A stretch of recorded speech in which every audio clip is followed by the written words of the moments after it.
Sunbelt Conference football on ESPN Plus today from Boone, North Carolina. Picture perfect fall Saturday for Coastal Carolina visiting the high country to take on the Mountaineers of Appalachian State. A pleasant good afternoon to you. I am David Jackson alongside Avery Hall. We're glad you're with us for an important Sunbelt East Division matchup. Avery, everybody's trying to stay relevant in the championship race. Coastal Carolina and App State both need a win to do so today. You got two good football teams that have coming off impressive wins. You know, Appalachian State with a dominant win over Georgia State, and then likewise with Coastal Carolina with an authoritative win over ULM. Both teams are in the hunt of the Eastern Division of the Sunbelt Conference. And again, this game's very important, and both of them look to get off to a good start in conference play. And both of these coaches talking with their teams about handling success well this week, and we'll see how that storyline plays in to this afternoon's ball game. We have got the perfect setting for football here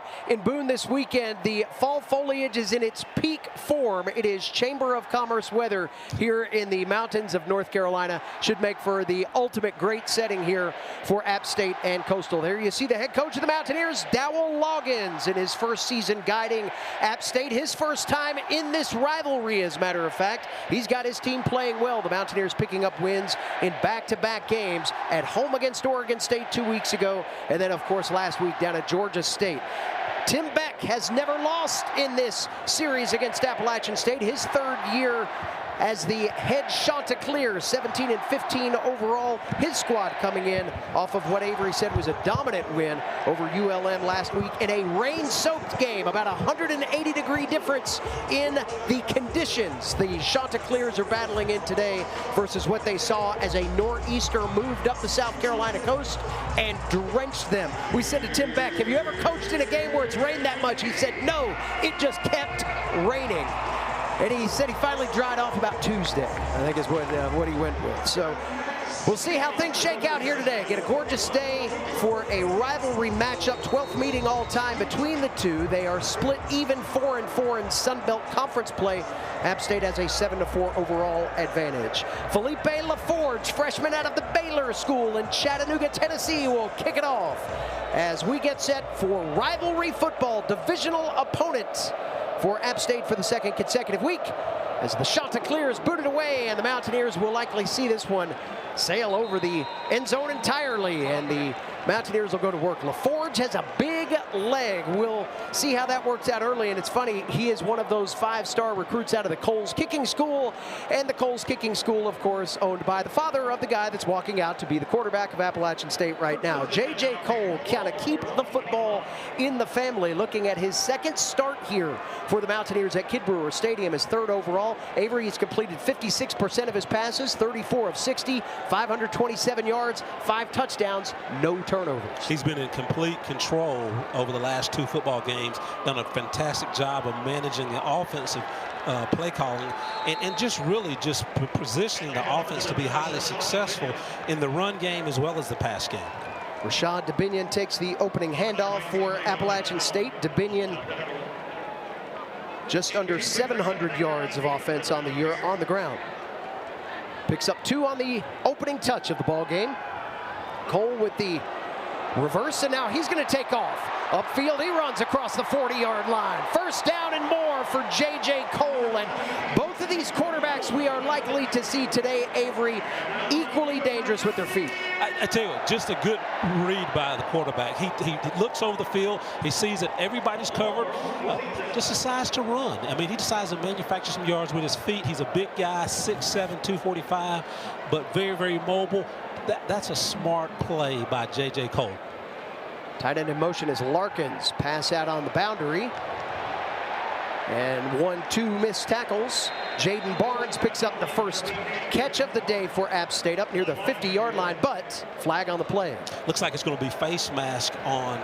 Personal foul. Face mask. On Coastal Carolina. Number 30. J.J. Cole, David Jackson, he's just in such control. He's so poised in running this offense. You know, the previous play, he utilizes his legs to manufacture yardage. This time, look, he takes that horizontal passing game, gets it out to a playmaker. And again, Barnes does a good job of making the first guy miss, even though he grabbed his face mask. Good effort for yards after the catch there. Dante Lunan Noah Arinze in on the tackle. There is an errant snap play blown dead. There's a false start against App State, and that's fortunate for the Mountaineers as that ball sailed back across midfield. They were trying to go a little tempo, and Will Flowers may have heard a clap prior to someone may have clapped on defense, but he started to snap that football before everybody was set. Could have just been distracted by the fans that are still filing in. Tailgating went to about 329 today by our estimation. They are still flowing into what is expected to be another sellout crowd, 14th straight for the Mountaineers here at Kidd Brewer Stadium. Dubinion in the backfield on 2nd and long off the penalty. Cole looking for Dubinion out of the backfield, finds him underneath the numbers to the 34, spins out of bounds. Nice chunk pickup there after the penalty with Dubinion catching out of the running back spot. A lot of fans are seeing this horizontal passing game. Again, you go out to Barnes on the boundary side, wide side of the field 2 plays before that. Now you come back to Dubinion, a running back out of the backfield in the field side. Again, be mindful of that vertical passing game going over top this Coastal Carolina defense pretty quickly here because they're setting them up for something. Trig Lewis like an orbiter. Cole across the middle finds Dozier inside the red zone. First down, black and gold. That was a bullet from Cole to Dozier for the first down. Cole is poised. He knows he's got a decent running game in Dubinion and Lewis. He knows he's got a lot of weapons with Dozier, Stroman, Barnes, and we haven't even heard from Isaiah Cummings today.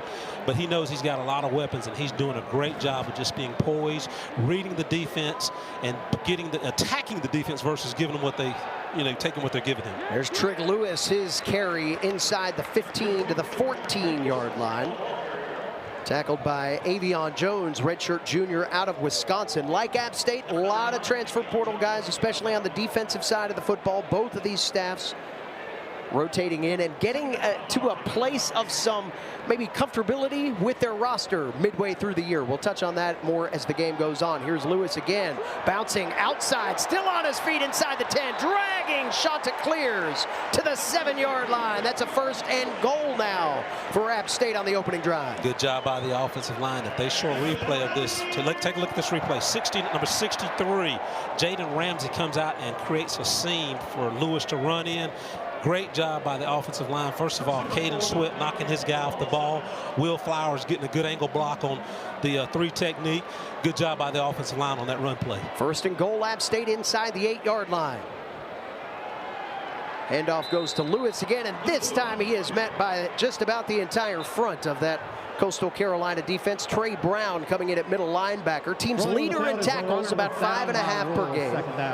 Had a 13-yard fumble recovery earlier this year against South Alabama as well. He's an instigator in the middle of that Chanticleer defense. Trey Brown and Shane Bruce are very, very active. And now this defensive line for Coastal is a big defensive line. They are 6'5", 243, 6'4", 290, 6'5", 310, 6'6", 272 across that front there. 2nd and goal from the 10, and now a whistle and a stoppage, and App State's going to take a timeout here at the 11-minute mark of first half play. 30-second timeout. We will keep things here. Yeah, you're talking about Shane Bruce. I mean, he's one of those guys. He's already has a master's degree, so he's smart. He's in the middle of that linebackers. Not only is he capable of helping set the defense up, knowing the down and distance, knowing the tendency, but he can cover, a tight end. He can stop the run. He can jam a big 300-pound lineman. He's just an all-around good linebacker, 6'1", 232 out of Carrollton, Georgia. But he's definitely a slobber knocker in the middle of that defense there. Defensive coordinator of the Coastal Carolina Chanticleers, Jeremiah Johnson, an old Kansas guy, 13th year as a DC, his first at Coastal. He said that last week, we asked him about the conditions and if that played into his play calling at all. He said, hey, defense travels. Just hit somebody, put a hat on the defender or a hat on the offensive player and run to the ball. He's definitely a no-nonsense type guy. I mean, he says what's on his mind and means what he says, and he's an old-school defensive coordinator. J.J. Cole motioning Dubinion out wide to the bottom of your screen. Cole looking in that direction, pump fakes, and is dropped at the 15-yard line. Had a lot of time, and then all of a sudden the clock ticked away as Trey Brown got to the quarterback. Actually, we're going to see a negative play. Appalachian State's going to see a negative play. Again, quarterback sack on that. But that was a smart decision by J.J. Cole. If you take a look here, he has trips to the wide side of the field, twins to the boundaries. No one's open. Everybody's well covered. He probably could have thrown into double coverage, but there was a safety lurking in the middle of the field there. Would have been smart. He just puts it down and tries to get what he can. 3rd and goal for App State from the 15. Mountaineers 35% on 3rd down this year, 30 of 85. That's down near the bottom of the FBS Nation in efficiency. Cole with a pass underneath. Got a chance to get to the goal line, and it's in there. Touchdown, black and gold. Davion Dozier breaks the plane, and the Mountaineers are on the board. Wow, what a great executed rub by the 2 receivers. Dozier coming back inside, and great throw, great protection, great throw by Cole. Nice run after the catch. Nice physical run after catch, because he had to do some dirty work on those last 2 or 3 yards to get into the end zone. Had 1st and goal at the 7, converted a 3rd and goal from the 15 to get the touchdown. Dre Pinkney was in coverage for Coastal Carolina. It's Dozier's first score of the day. DeFreitas on to kick the PAT, and he splits the pipes into the Grandview end zone here to our left. Mountaineers see 4 of 4 passing from their signal caller, J.J. Cole. 40 yards on the opening drive, including this one to Davion Dozier. Mountaineers lead at 7-0 at the Rock against Coastal Carolina here in Boone. Sunbelt play on a Saturday from the High Country.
Gyrate any way you want to if you're a fan of Appalachian State. That drive pretty textbook to start things off. 10 plays, 75 yards, took just a shade under 5 minutes. J.J. Cole went 4 of 4 passing, 40 yards in the air. The touchdown strike to Davion Dozier puts the home team on top here in this rivalry matchup on a sunny Saturday here in Boone, North Carolina. We'll get an opportunity to see exactly what Coastal Carolina is going to do at the quarterback spot. It has been a touchy situation all year long. We saw Samari Collier come on last week in the 3rd drive in relief of Tad Hudson, who did not make the trip this time around.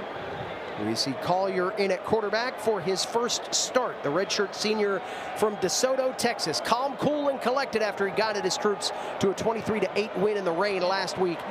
Coastal Carolina knocking off ULM. He was much more of a ground threat in that game. He's played some Wildcat this year, but you see the touch passing game starting to come out right away. Kyle Arnholt on the tackle of Javen Simpkins, catching the ball out of the backfield for about a 7-yard gain.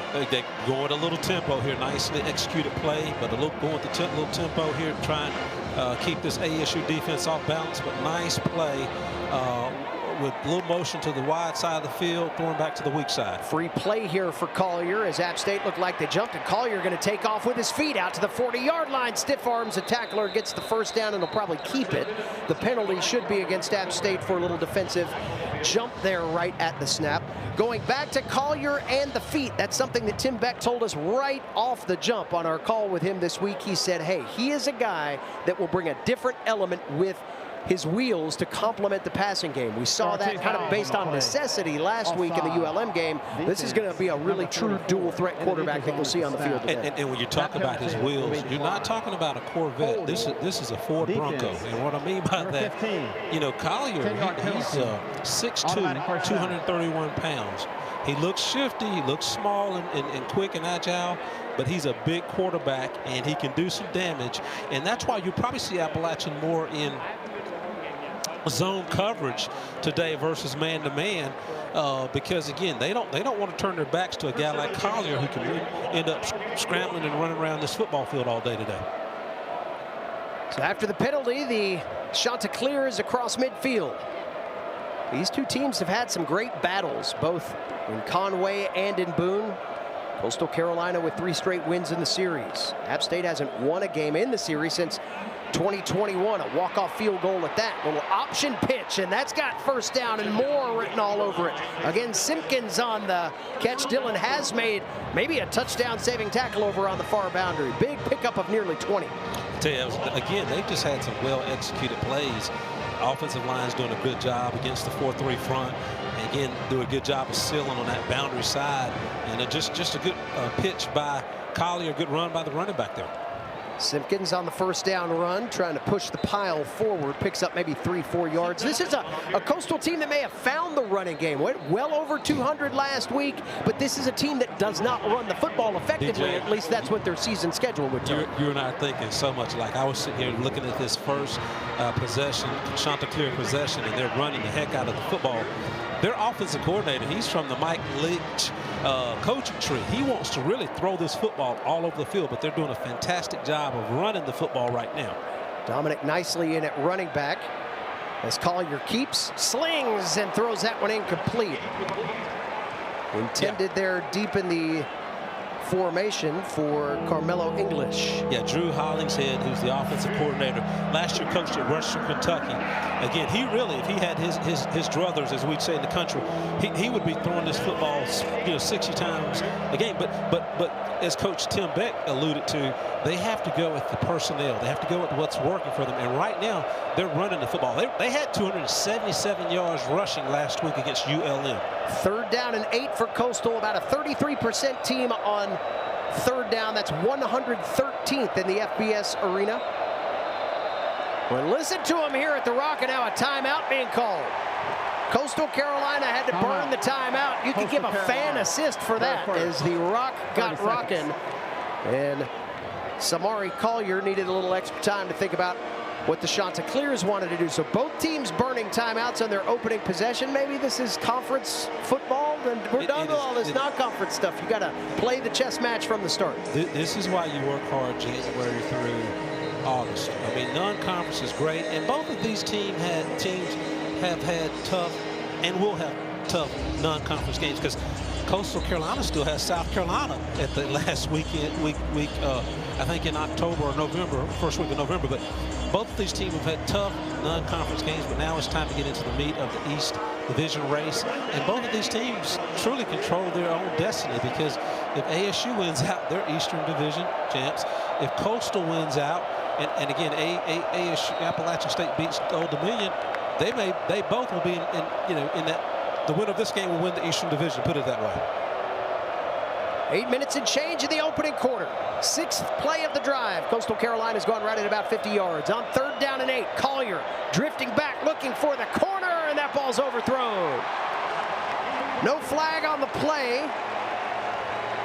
lot of contact down there, but the pass was overthrown. Great job by Appalachian's defense. If you look at the replay, the first level of the defense, they're going to show 3 down linemen, but they rush 5. So you got 5 offensive linemen, 5 defensive linemen, put a little pressure, making Collier throw that ball and not really step into it like he wants to. Defensive back at the 3rd level does a great job of utilizing that sideline as a defender and pushing the receiver out. Kian Afukte will kick the football from the 33, a 43-yard effort. And just across the crossbar, that one is good. And the Chanticleers get on the board on their opening drive. So Kian Afukte from 43 makes it a 4-point game here at Kid Brewer Stadium in Boone.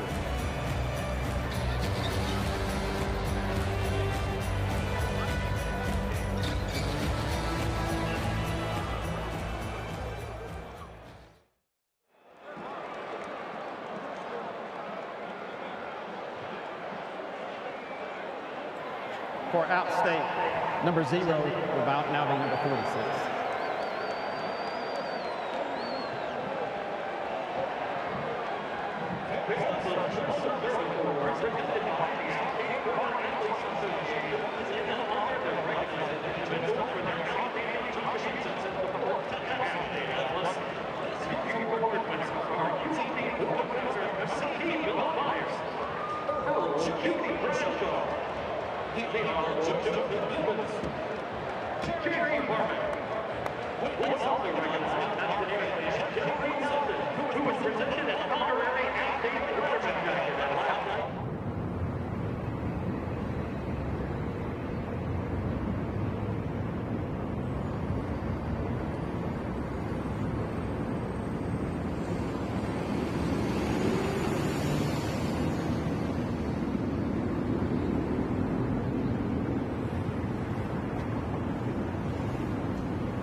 Homecoming Saturday underway here in Boone, 7-3. Appalachian State leading Coastal Carolina. You see the tribute to number 61, Sean Clark, a Mountaineer alum that spent many a homecoming here at the Rock, both as head coach of the program and as a player, as an assistant coach.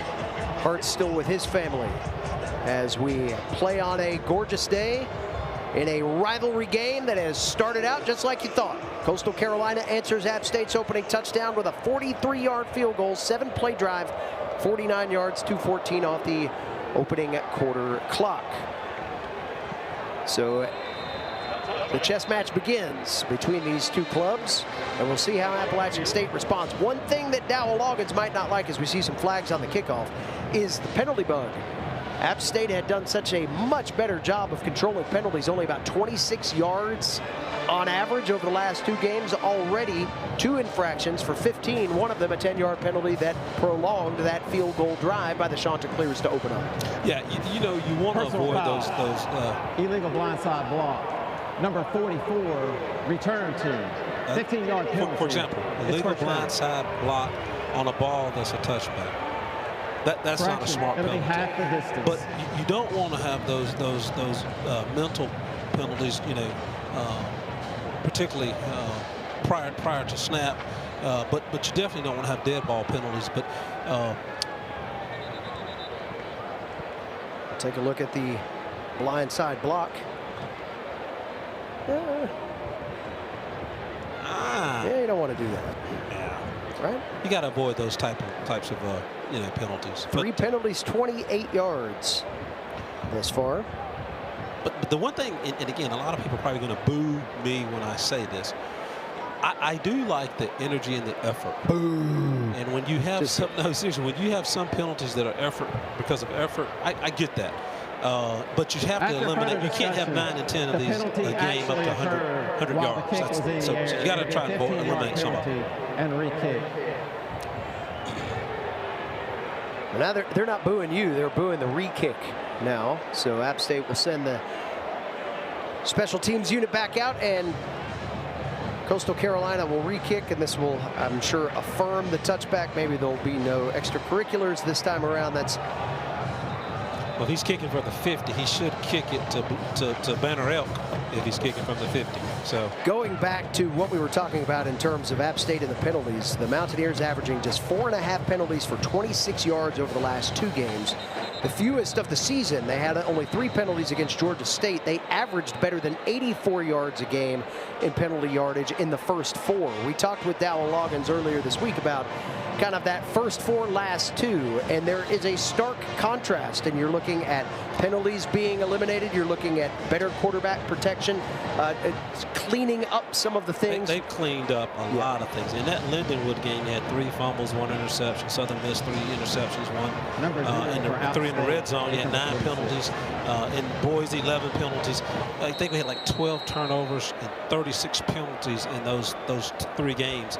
Like you said, in the last 2 games, they've really cleaned it up. No turnovers last week. Again, eliminated or reduced the penalties. Playing much more clean football in the last 2. And Appalachian State has won.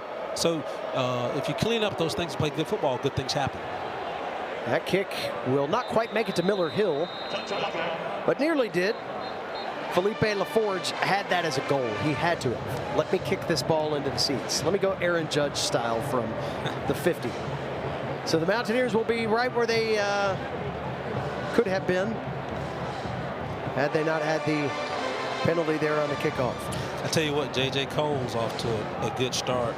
Gosh, 4 for 40 yards and 2 carries for 14. Let's see if he can keep that type of efficiency going. Cole sending Isaiah Cummings into short motion. Trig Lewis on the fake.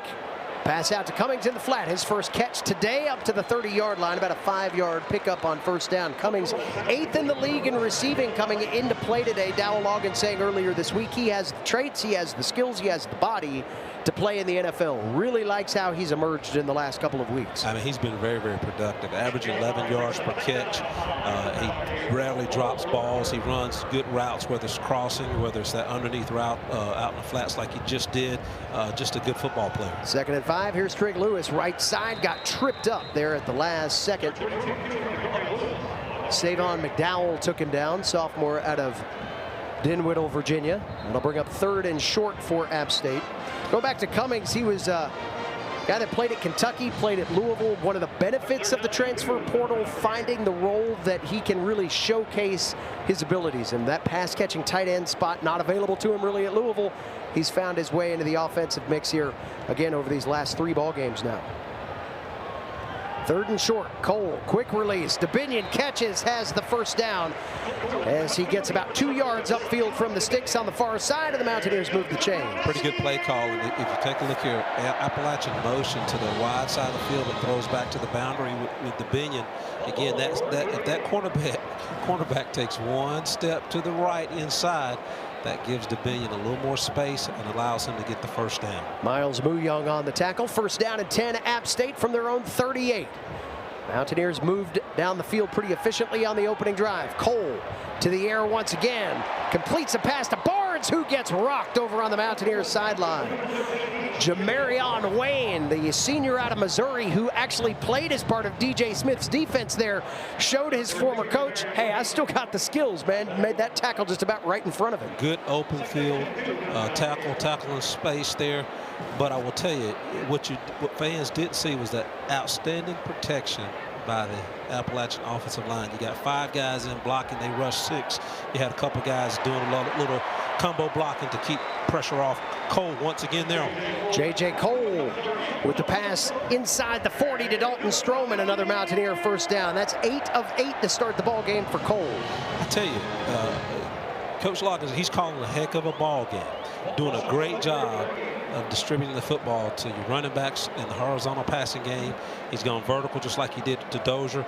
He's used a lot as his tight end. Great job of kind of mixing in the run game. He's doing isolation run, you know, and also doing some zone running. Pretty good play calling. And I'm not saying it's keeping, you know, Coastal Carolina off balance, but it's giving them a lot to think about.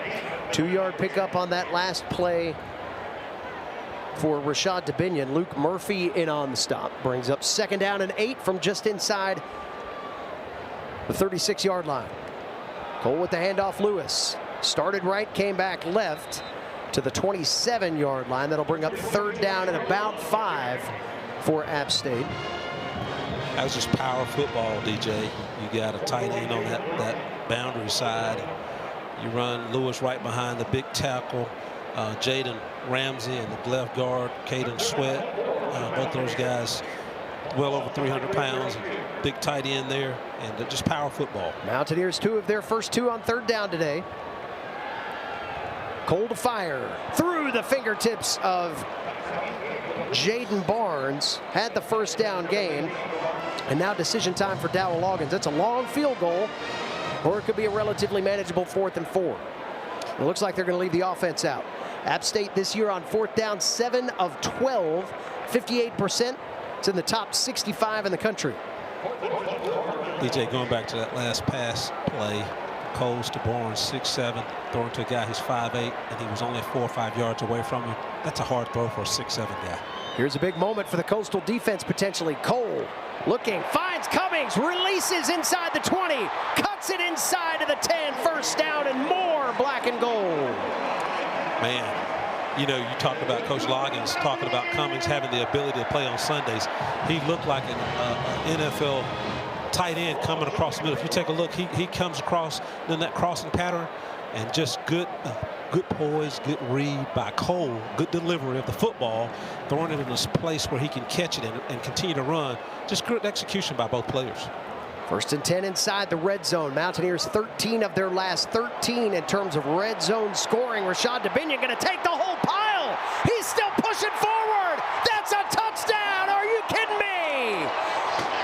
Wow. Nobody blew the whistle, and Rashad DeBinion said, I'm going forward all the way to Pater. Is that Reggie Bush or Philadelphia push? Man, that was the entire offensive line pushing the entire defensive front, 1st level, 2nd level from Coastal Carolina. And man, it looks like they're playing rugby. Let's just move the pile. See, you say rugby, I was going to say like 4-year-old soccer game when everybody's just, you know, concentrated right around the ball. We'll take rugby, though. It's a little bit more physical. Rashad DeBinion, 12-yard entourage escort to the end zone.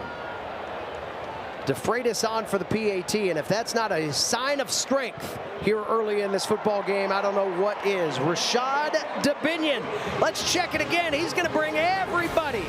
It's homecoming. It's all about gathering with your friends, right? Well, Rashad DeBinion took about 22 of them straight to the end zone to give App State a 14-3 lead here in Sunbelt play at Kid Brewer Stadium. I love it. Check it out. DeBinion, his first touchdown of the day, and the Mountaineers lead by 2 scores.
These are all the people that did not get to come to the end zone party with Rashad Dubinion, though he carried about as many with him on the field as he had kind of an escorted 12-yard touchdown run that gives App State their second touchdown of the day. Coastal Carolina looking for some spark in the special teams unit. They need it from somewhere. Malcolm Gilley out to about the 35-yard line. Coastal with a pretty good kick return unit, averaging about 18 yards per kick on the season. So let's see what the Chanticleers do to answer. App State opened with a touchdown. Coastal answered with a field goal. The Mountaineers have found the end zone again. Can't trade field goals and touchdowns, so we'll see what Samari Collier can do to jumpstart the offense on this drive. We know he can run the football. You know, has not proven that he can throw the football, and he's obviously got a bunch of weapons at the receiver position in Bobby Washington and Brian Graves and Jamison Tucker. But we'll see what he can do to mix in the passing game on this drive. Split backs. It's Collier straight up the middle, runs right through Dylan Haas and Thomas Davis for about a 10-yard gain on first down. They may move the chains or call him about a half-yard short. But Samari Collier showcasing the wheels. He had a 39-yard touchdown run that broke last week's game open in the win over ULM. 88 yards rushing on 16 carries on the season. And Coastal will indeed punch it across with Collier for the first down gain. So on 2nd and inches, Coastal moves the sticks. When you can produce 9 yards on a run, your first run, Officials timeout. The offensive coordinator is going to continue to call that number, and that's what he's doing. He's going to probably utilize the legs of Collier as much as possible, because you know they must feel that's the best chance they have to win. And again, you know, Collier, if you look at, he's 5 of 15 coming into this ball game. You know, with no interceptions, but only completing 33% of his passes. I'm sure they just think that he's a better runner than thrower. Well, right now they are concerned about his ability to do either, as Collier goes limping off the field. It looked like he may have taken a shot to his knee. Let's watch it again on the replay. Dragging bodies with him. He may have taken a helmet off the knee or got it twisted there at the bottom of the pile. So now MJ Morris will take over at the quarterback spot. Morris was actually the opening day starter for these Chanticleers. Had more interceptions than touchdowns. He has 0 touchdowns and 4 interceptions, and was completing only 57% of his passes. So he's had a tough go this year. Tad Hudson took over for him. Hudson, unavailable today, didn't make the trip. As we see Robbie Washington around the left side, and we'll see how Coastal will try to do this time. You know, they had to make the substitution last week with Hudson going out, Collier coming in. Again, the field conditions dictated that it was a better day to run, perhaps. And Coastal was able to use that to their advantage. Really got their offense out of the garage there. We'll see what MJ Morris brings from a skill set perspective. Spent some time at both NC State and Maryland. On 2nd down, if you continue to get forward progress like that in the run game, it may be a pretty easy choice to make. That's Javon Edwards on the carry, the freshman out of Aiken, South Carolina. 6 carries, 51 yards. Last week against ULM, brings up 3rd down and 2. You know, the coaches were high on Javon Edwards when we were talking with them earlier in the week. They were talking about his ability to run behind his pads, but also make guys miss in the phone booth. But, you know, he's 5'10", 192-pound freshman, and they were really high on that kid. Edwards, top of your screen, pistol back on the left-hand side of Morris in the shotgun. 3 receivers underneath, handoff fake, and there goes Morris for the first down carry inside the 40-yard line. Boy, every Mountaineer defender just about bought the fake on the handoff to Edwards, and MJ Morris has it nearly untouched around the corner for the first down gain. If you take a look at that, that's just MJ Morris taking advantage of a very aggressive defensive front. Now, why is Appalachian State defensive line being very aggressive? They know they've got a quarterback who, if they can stop the run, they've got to, and make this game a one-dimensional game, they've got a quarterback who's had some trouble with accuracy. So again, they're being very, very aggressive up front. Drew Hollingshead, the offensive coordinator, and MJ Morris are going to take advantage of that aggressiveness. Edwards with a 1-yard gain. This is a Coastal team that has 3 ball carriers that have played in this game already that average better than 5 yards per game. Edwards better than 6 yards per game coming in to this afternoon's action.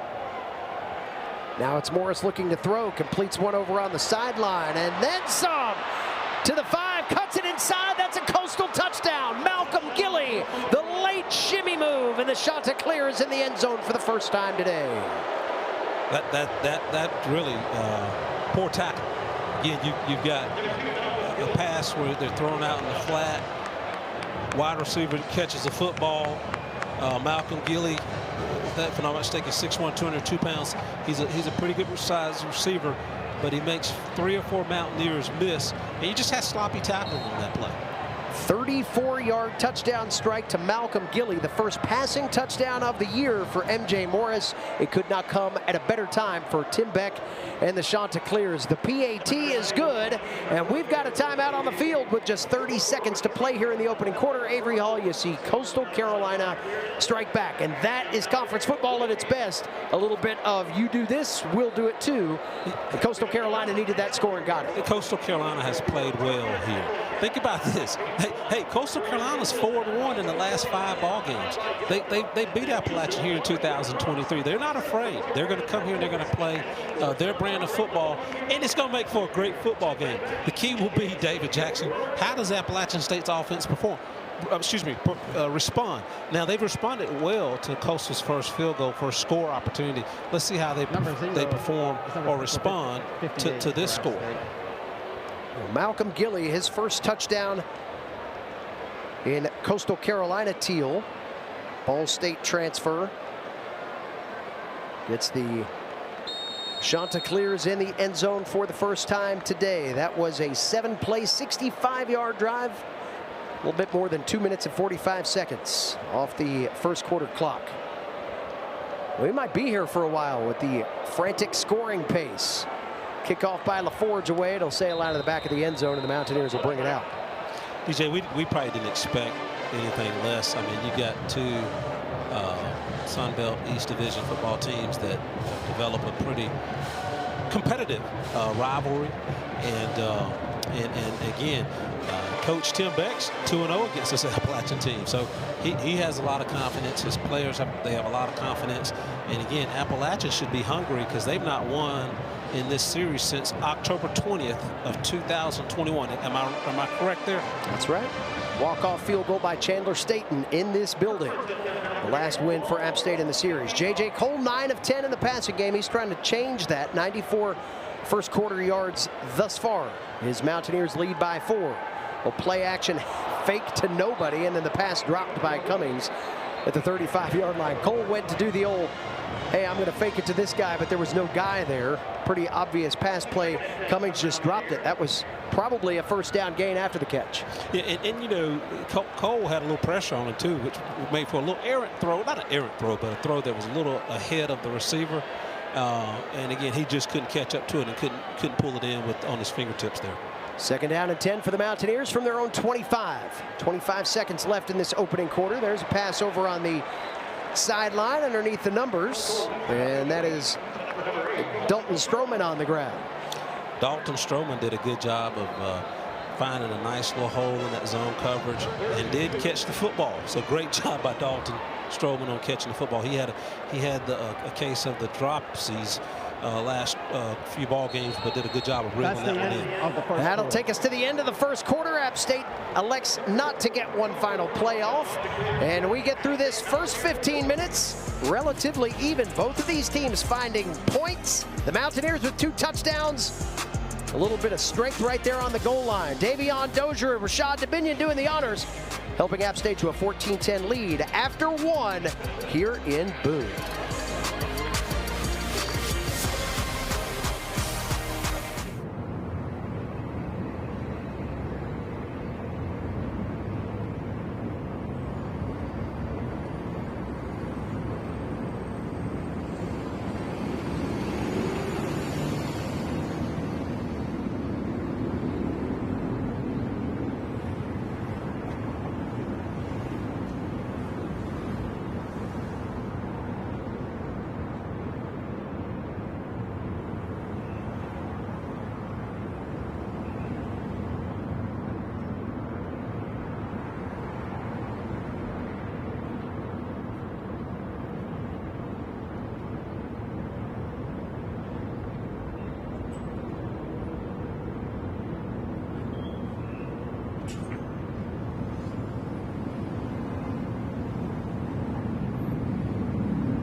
Beautiful place for a college football game. No setting like it in all of these United States. You've got a pretty good football game in this setting. 14-10 App State on top of Coastal Carolina. The Mountaineers start the second quarter with an easy gain for Rashad DeBinion on 3rd and 2.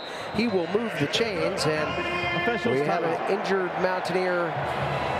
It's like Caden Sweat. It looks, I can't tell if it's 52 or. That's Jaden Ramsey. That is the left tackle. So both teams fighting the injury bug. Let's talk a little bit about how we got here. Both of these teams finding scores on their respective drives. Coastal Carolina mixed in a field goal in there. App State with a pair of touchdowns. Coastal kind of got their mojo offensively with a 34-yard strike to Malcolm Gilley there late in the opening quarter. But both teams moving the football. App State with a slight edge in total offense, 152 to 104. The Mountaineers have been pretty efficient on 3rd down. They are 3 of 4 as Ramsey gets up, and we'll get some assistance over to the Mountaineer sideline. He has been dinged up a bit over the course of the last few weeks. We'll see if he can hop back in there a little bit later on. Both teams dealing with some offensive line issues on the Sunbelt participation report. Both Zach Elam, the starting center, and Joseph Hansen, the starting right tackle for Coastal Carolina, were listed as out. Now the Mountaineers with their left tackle going out. We'll see how the big guys in the trenches respond. Ramsey's played very, very well for this Appalachian offensive unit, manning that left tackle position, and he'll be missed. But again, that's 2 tackles if you look at Poindexter, who, that are out right now. Donnell Nix Jr. is taking over that left tackle spot. We'll see how Coastal Carolina works that defensively. Here's Cole on 1st down and 10. Handoff to DeBinion. Will take a path off that left side and get stood up pretty much right at the line of scrimmage. Good job there by Coastal Carolina to sniff that out. Yeah, Amari Notice does a good job. Really, Zeke Campbell, Amari Notice, Sawyer, Gorham Welch, those guys did a good job relative to gap responsibility. Really didn't give DeBinion a seam to run through. He was trying to run that isolation power play. They were not having it. Everybody covered their gap there. 2nd down and 9. Cole looking to pass. Off to the outside. It's Lewis. Sheds a tackler and gets the 1st down yardage after the fact. Well, that was a missed tackle by Jamarion Wayne. That could have stopped Lewis short of the line of the game, but he fought through it and moves the sticks. Take a look at that. Good throw, good catch. Great job of making that first guy miss, and then just continue to get in the yardage after the catch. Good job by Lewis. Good effort on his part.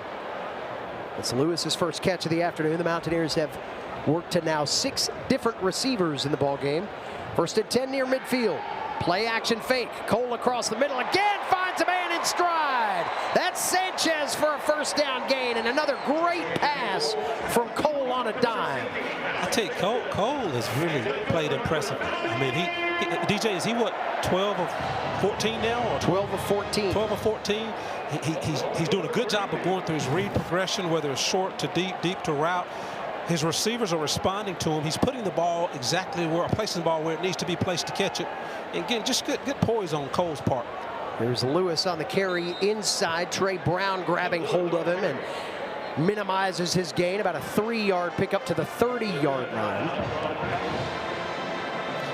And we talked about Cole. I mean, he's doing a great job of utilizing all of his weapons. I mean, David Jackson, you just mentioned Alex Sanchez, who's 6'2", 195 freshman out of Grayson High School in Georgia. Again, we've not really talked about him, but whoever's in the ball game, Cole is doing a good job of getting them the ball and getting everybody involved. There's Lewis again, and this time he's brought down by Brown and Dante Lunan. Boy, Trey Brown has been active out of the Mike linebacker position, and Dante Lunan helps finish off the tackle for loss. Well, you remember when we were talking to Coach, the defensive coordinator of Coastal Carolina, Jeremiah Johnson. We said, who are those guys that are gonna, if you had to hang your hat on, who are gonna stand out on Saturday? And Trey Brown is one of those guys he mentioned. Trey Brown and Shane Bruce. He said those are my players there. 3rd down and 11. Mountaineers 3 of 4 on 3rd down. Pass inside to Cummings, trying to get the corner Cooper may have the first down to the 18-yard line. That should be enough to move the sticks, and the Mountaineers with another plus pickup on third down. That's the second time today they've gone for third and more than 10. I tell you what, would you want to be a middle linebacker or a Sam linebacker covering Isaiah Cummings, who's 6'4", 240, runs like a deer or runs like a gazelle? Would you want to be the linebacker or trying to cover him as he's doing that crossing pattern? I wouldn't want to be. He's too fluid right now. That's why I played third base. Handoff to Lewis, and he is stopped by a host of Chanticleers. And, you know, it's interesting. When they're in man-to-man coverage, it's going to be hard for a middle linebacker or Sam linebacker to cover him in that crossing route. But he also does a great job of finding holes underneath the zone, knowing exactly where to go. And he runs smoother and he runs faster than a tight end who's 6'4", 240. 3-yard loss on the play. Consecutive runs for loss for App State. Cole with a ton of time to work. He's got Dozier in the corner, but overthrows him. Then Dozier does a nice leap of the photographers down there. They save the folks with the cameras. He had to get a little plyometric exercise in. Absolutely. Those guys. So third down and 13 coming up for App State. Again, as I mentioned earlier, the Mountaineers 4 of 5 now on third down, and 2 of those third down conversions have been for more than 10 yards. We'll see how Cole and company respond here. The Mountaineers 1 of 1 on their lone 4th down try. You got a lot of weapons: Stroman, Cummings, Barnes. Barnes coming in motion to the bottom of your screen. Cole looking left, going back right. He's got a man underneath. That's caught just outside the 10-yard line. That's Sam Mbake's first catch on the Kid Brewer Stadium turf, and a first down for the Mountaineers. Another name, another person to add to the toolkit of weapons. First of all, you had good protection up front. Smart read, smart throw by Cole. You know, a lot of quarterbacks will throw underneath and not necessarily get to the first down marker. He threw to the first down marker. The receiver did a great job of knowing exactly where the marker was. Great execution by quarterback and receiver. Mbake's third catch on the year. Here's Trig Lewis trying to get the right side. Can't get away from Dante Lunan, who has been spying him for quite a bit of time. You know, one of the things Jeremiah Johnson said that Dante Lunan could bring just a little bit more production, wanted him to be a bit more aggressive from that outside linebacker position. And we have seen him trailing Lewis and other running backs with a bit more of an aggressive pace. So maybe those words from the defensive coordinator getting to player here, as Dante Lunan's had quite a first half impact. Here's Cole on play action with pressure coming to him as he rolls out past the 20, now cuts back inside the 10 to the 5-yard line, and is run out of bounds a little shy of the goal line. It'll be inside the 5 where the Mountaineers will have the football. Cole's a smart quarterback.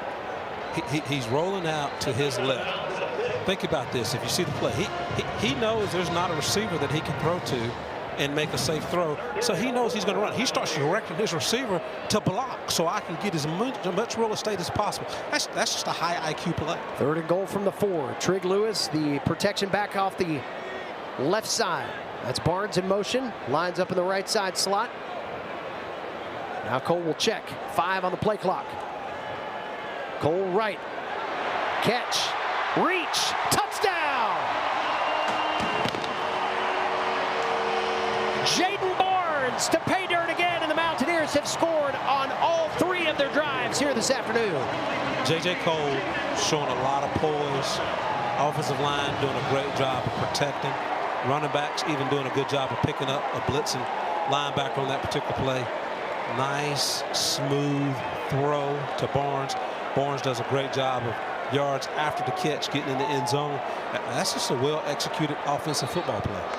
6-yard touchdown pass. And the Mountaineers can open up the lead to 11 with a PAT here from Dom DeFreitas.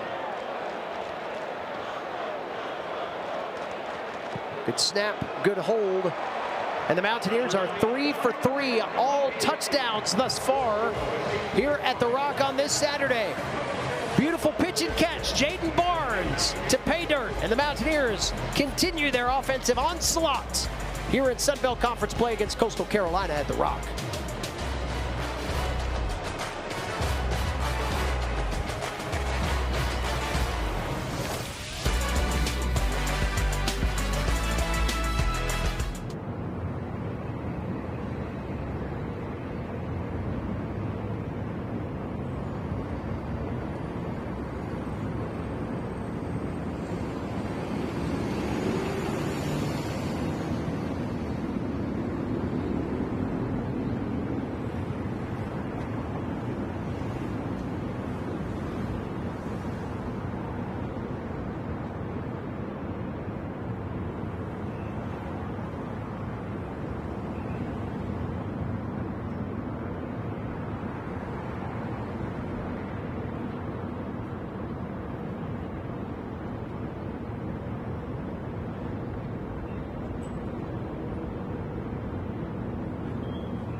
air guitar here at Kid Brewer Stadium. You got to get into it. Mountaineers playing a little air guitar with the scoreboard. They have strummed that thing 3 different times thus far this afternoon. All 3 drives leading to touchdowns, and that's kind of the difference. Coastal Carolina had 1 field goal, 1 touchdown. We'll see what the Chanticleers can do to answer, but this has been very much an offensive showcase. Avery Hall, we're already over 300 total yards between the two. We'll see how this second quarter continues to show us high-octane offense when we come back here to Kid Brewer Stadium. 21-10 our score. App State up by 11 on Coastal Carolina at the Rock.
Samari Collier back at the quarterback spot for the Coastal Carolina Chanticleers as we rejoin you from Kid Brewer Stadium. It's rocking today here at the Rock. Homecoming 2025.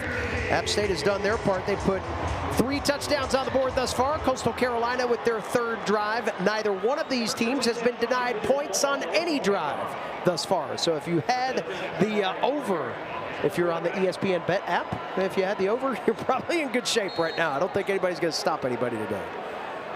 That's at least what we're seeing thus far. Here's Collier back at the QB spot again. He dinged up his lower leg a series ago.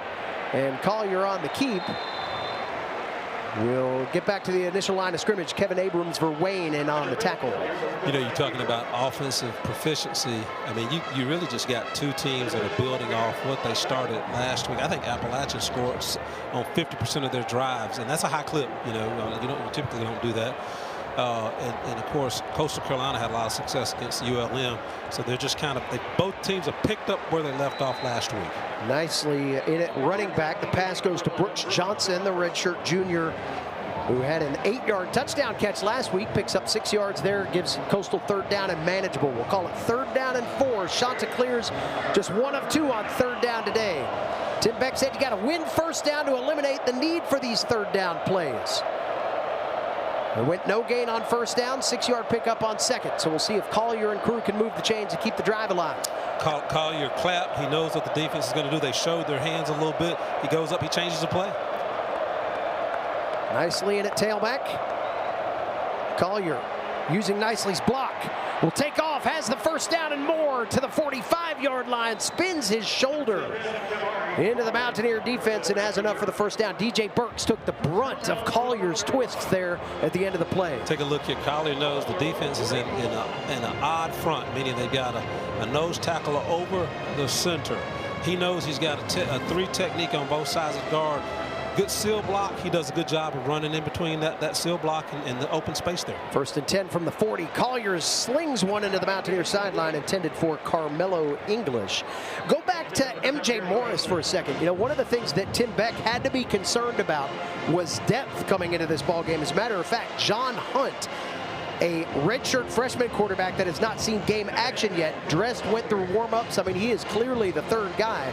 You go back to Morris, who was 2 for 2 on that last drive with 39 yards and a touchdown, a well-thrown ball to Malcolm Gillies. So maybe one of the things that comes out of this is that you get Morris back. He was the starter at the beginning of the year, had some problems turning the football over. That obviously yielded Tad Hudson's playing time opportunity, but now with depth of concern, you need Morris to be a healthy and viable option in the room. Play clock at 0, and it looks like a delay of game or a timeout, one of the two. That's going to be a delay of game. I don't think they got the timeout in before the clock time elapsed. Remains 2nd down. So that's an assist from the crowd here at the Rock. That a little loud there on the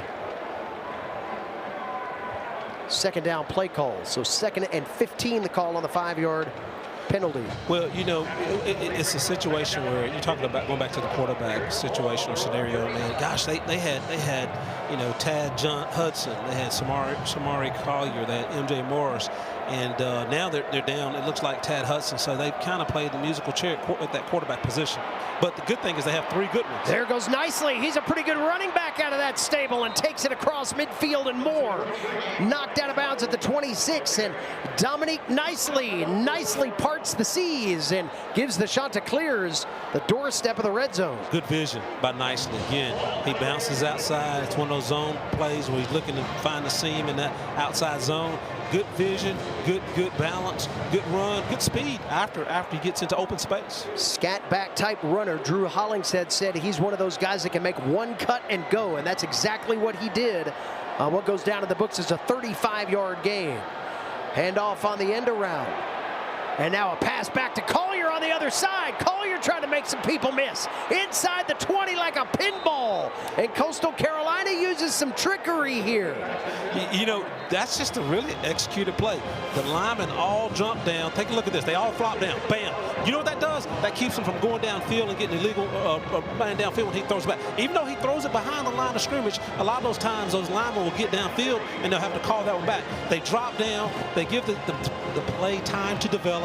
Again, they make sure they throw behind the line of scrimmage. That was a well-executed play, but Appalachian did a good job of kind of recovering from not being in a position to make a play there. And Bryson Graves is saying, guys, I'm 2 for 2 in the passing game on the year. Just saying, if things get thin at QB, I'm your guy. Here's Collier on 1st down, leaning into some defenders, trying his own Rashad Dubinion imitation to the 11-yard line. Healthy pickup on 1st down.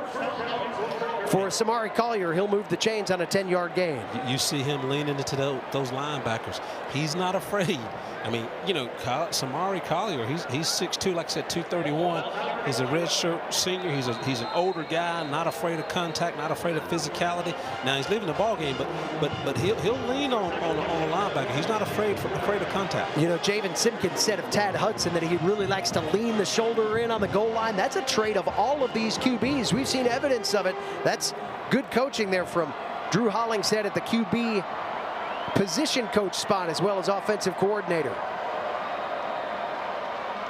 Morris back in at QB. Simpkins on the run and can't get out of a foot tackle at the 11-yard line. That'll go down as a half-yard loss. Colton Ferris, man, did an outstanding job of coming downhill at that linebacker position. Because again, if he doesn't make that shoestring tackle, that guy's still running. But again, he does a good job of first of all, the defensive line does a good job of gap responsibility. He skates on down the line, does a good job of coming up, making a shoestring tackle. Well, Javen Simpkins stays at running back. Collier back on in the QB spot. This is not abnormal for Coastal Carolina to go with 2 QBs in a situation like this. Red zone try for the Chanticleers.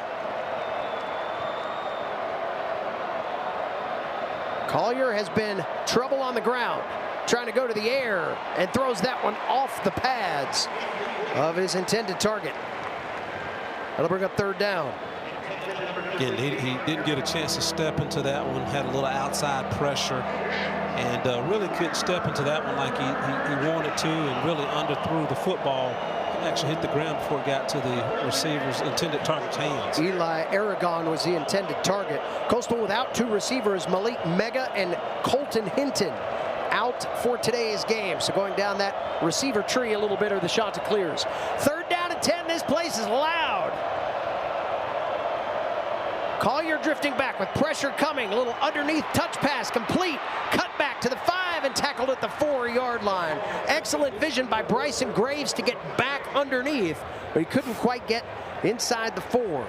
Bryson Graves is averaging 9 yards per catch. Does a good job here of just cutting back inside, trying to find the seam.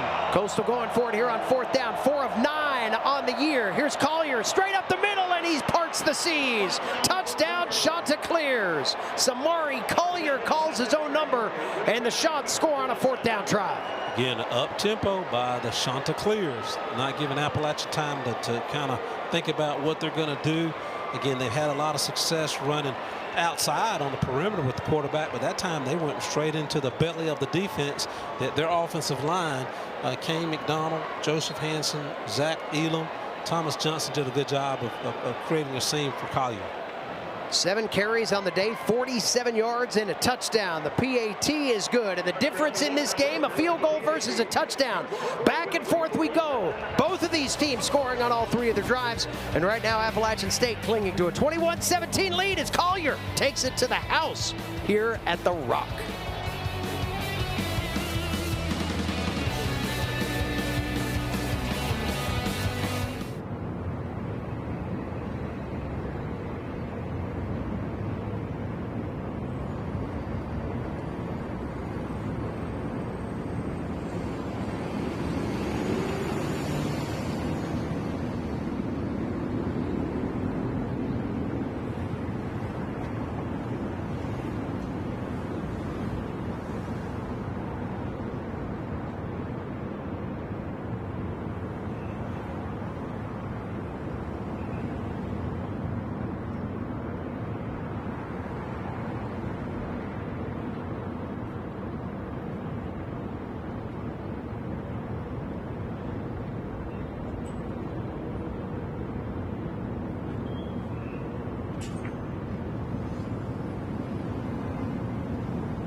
Chanticleers keeping their foot on the gas here at Kid Brewer Stadium. 11-play, 75-yard drive, 5 minutes off the clock, 4-yard touchdown run from Samari Collier. 2nd straight week with a touchdown. The natives are kind of trying to get their energy back up. This has been a hotly contested affair. 6 possessions, points for both teams on all 3 of their own respectively. 3:40 left in the half. Onside kick try here, and Coastal's got it. Chanticleers have it. Little shades of 2021, perhaps. As a matter of fact, they showed a video clip of that onside kick on the scoreboard a little while ago that turned the tide for a Mountaineer win. Maybe Coastal Carolina's trying to do the same thing. Gutsy call by Tim Beck. Think about this. At this pace, both teams scoring with each possession. Appalachian wins this football game if that continues. Well, let's poke a hole in that, and let's give an extra possession. So you do an onside kick. Now they get an extra possession. They can take the lead, and if they keep exchanging scores, they're ahead. Gutsy call by Tim Beck. Coastal Carolina also has the football to start the second half, so we'll see how this plays in terms of clock management. 3:37 to go, still have the 2-minute break, each team with 2 timeouts. They forced a turnover with the onside kick, so that's an extra possession for this Chanticleer offense. Samari Collier back at the QB spot. Hands off to Javen Simpkins. Right side. Gets ripped down to the ground. Another shoestring tackle by Brayshawn Littlejohn, the redshirt sophomore out of Missouri and one-time teammate of Jamarion Wayne on the other side. Good tackle, because again, if he does not make that play, man, that guy's still running. I mean, he had a lot of real estate, open real estate in front of him. No gain on the play. So Littlejohn's tackle makes it 2nd and 10 for the Chanticleers from their own 47. Again, onside kick recovery. Simpkins again trying to bounce out right side, and the Mountaineers sniffed it out and then some this time around. Jaden Willis in on the tackle along with Nick Campbell. I tell you, great inside pressure by Nick Campbell, 6'4", 290-pound defensive tackle. Got penetration. Anytime, look, take here. Anytime you get penetration as a defensive line, then you can make something happen. Good effort, good penetration, good stop. Coastal Carolina 2 of 4 on 3rd down, trying to see if this onside kick gamble can pay off. They've got to convert 3rd and 13 from the wrong side of midfield. Mountaineers showing some pressure here as Collier gets the shotgun snap. Here comes some heat. Collier starting to roll out. Now takes a pass downfield and it's out of bounds. Incomplete, off the fingertips of Jamison Tucker over on the boundary. If you take a look at this play, Appalachian State gets pressure on the quarterback with 4 down linemen. So that gives a couple guys to kind of stay in that second level and third level. Take a look. 4 guys are getting pressure on Collier, forcing him out. And again, but you got enough guys at that second level coming up, not turning their backs, coming up to make sure that he doesn't scamper for the yardage, forcing him to throw that, make that errant throw. Good defensive pressure there. Emil Sebafunde to punt the football away, a low line drive that will be caught by Barnes at the 12, trying to get some alleyway here underneath to the 20, 25 and more, up to 30. And the Mountaineers get a spark in the return game with exactly 2 minutes to go. So the Mountaineers will have a break, they'll have 2 timeouts, and maybe they can flip the script after Coastal Carolina gambled with the onside kick recovery and had to punt the football away. We've got a timeout here on the field at the Rock. 2-minute break time in a offensive slugfest to start. 21-17, Mountaineers on top.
Back at Kid Brewer Stadium, David Jackson, Avery Hall with you on this Saturday afternoon in the middle of the college football season. Conference play really starting to heat up.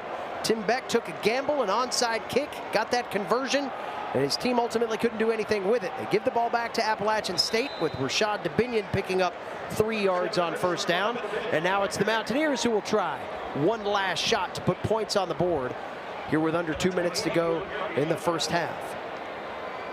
You know, the way the Mountaineers gave up points in the second half of last week, you hope that doesn't happen here today, but they want to put some more points on the board during this drive to kind of pad that lead a little bit. Here's Cole on 2nd down and 7. Got a good pocket, flips it off on the edge to Jakari Trigg Lewis. And Lewis goes for the sticks and hits the boundary in the right spot at the 45 to move the chains for a first down. That'll stop the clock under 2 minutes with 1:25 to go until halftime. Nice play call. Not only is a good throw by Cole, but you stop the clock, you get 4 more downs. Again, nice play call there. Here's Cole again. A little bit of pressure coming to him, and the ball pops out, and it's gathered up by an App State offensive lineman. That's Caden Sweat, who got the fumbled football and took off with it. That was a dangerous play by J.J. Cole. Again, he, you know, first time, well, not first time, but one of the rare times today. Take a look here that they're rushing 3 down linemen. They do bring some outside pressure here with the blitzing linebacker. Cole has that ball batted down at the line of scrimmage, or was it? They'll say that ball came off his fingertips and it's covered by App State at the 40-yard line anyway. So whether that was a forward pass or a dropped Ruling ball, on the field is a forward pass. we're going to say forward pass, and that's an incompletion. So Kanan Hamlet jumping on that for nothing. A brief huddle here by Scott Broadway and crew to make sure they get this one right. Reset the game clock to 52 seconds. 52 Those seconds aren't on the game clock. back-to-back best plays that we've seen all day. Well, you know what? He's had a pretty effective day, so he can have those 2 bad plays. But that play previously, before the one tip pass, that was a dangerous play because Cole's, he had a little pressure on him, but he decided to try and make something of it by getting rid of it, and you got too much congestion to do that. Put that ball down, tuck it down, cover it up, and don't fumble it. Scott Broadway and company going to go to review here, so well, the outcome will be Appalachian still had the ball. They go look at the guy who recovered it if it's a fumble. Yeah, arm was in forward motion. Now, the Mountaineers may benefit from a few extra yards. You can see a good look at it here. So the pressure starts to come again. Tell you what, give Coastal Carolina credit. They are getting to the QB a little bit more regularly here as of late. That was Ibrahim Diawara who got to him. That's consecutive plays. You know, Diawara getting to the quarterback. That's something Coach, the defensive coordinator, Jeremiah Johnson, talked a lot about. You know, he wasn't as concerned about the numbers. He just wanted to make sure that they were, you know, giving the best effort on every play called. I mean, they only have 7 sacks coming. They had 7 sacks coming into this ball game, and they had 29 sacks in 2024. So very disruptive, very chaotic defense last year. And so he's wanted them to pick up the pace of that chaos. Yeah, and he said that don't look at the sacks. He said look at the times that the quarterback is pressured or he's hit or he has to speed up his rhythm to either disrupt rhythm in a pass play or get him to throw the ball quicker than he thought he would have to. It's that disruption that Jeremiah Johnson has been pleading with his defense to get more regularly, and that comes from aggression. We heard him use that phrase probably a handful of times when talking about what individual players need to bring to the table to make that defense just that much more edgy, and it was aggressiveness in pursuit. You definitely want chaos, but even if you look at DJ Smith's led defense, I mean, people say, well, you know, we got 15 sacks, but you know, this defense has 27 quarterback hurries. And that's just as effective as a sack, DJ. When you get that quarterback, when he, like you said, when he throws off rhythm, or he can't throw into a step into his throw, or he's scrambling and rushing his throw, not allowed to go through his read progression. I mean, that creates an advantage for the defense. So again, whether it's a sack or quarterback hurry, I'll take both. Scott Broadway getting the official word from the booth upstairs. Our replay official today is Brian Beckering. Got a chance to meet with him before the game today. We said we hadn't seen anything too crazy here, and then we all tried to knock on wood. Maybe we jinxed it. This is a different play. I clearly think he was in a throwing motion. I know that'll take away, as you alluded to, the advantage of Appalachian following on that ball about 5 or 6 yards down the field, but it looks like he was trying to throw that. And this is taking an awful long time. It looks like Scott Broadway is taking the headset off, and we'll get an explanation here shortly, and we'll have an opportunity at halftime to confer with the replay crew upstairs to see what their thoughts were on this a little bit more elaborately. Both teams getting the benefit of the timeout without having to call one, with 52 seconds left and a 3rd down and 15 potentially coming up. After video review is a fumble recovered by the offense. By rule, this qualifies for a 10-second subtraction. The clock will be reset to 47 seconds and then 10 seconds subtraction for 37 seconds. The game clock will start on the ready for play. It's 3rd down. So they rule the ball a fumble. Kanan Hamlet wisely covered it, so give him some credit for being alert. The Mountaineers will have the football at the 40-yard line. And the 10-second runoff, due to the fumble recovery there, will give App less than 40 seconds to work with. Here's Cole firing a pass, nearly picked off. It was intended for Jaden Barnes. Good crashing on the football there by that Coastal backfield, Miles Mooring. And the coverage along with Savion McDowell.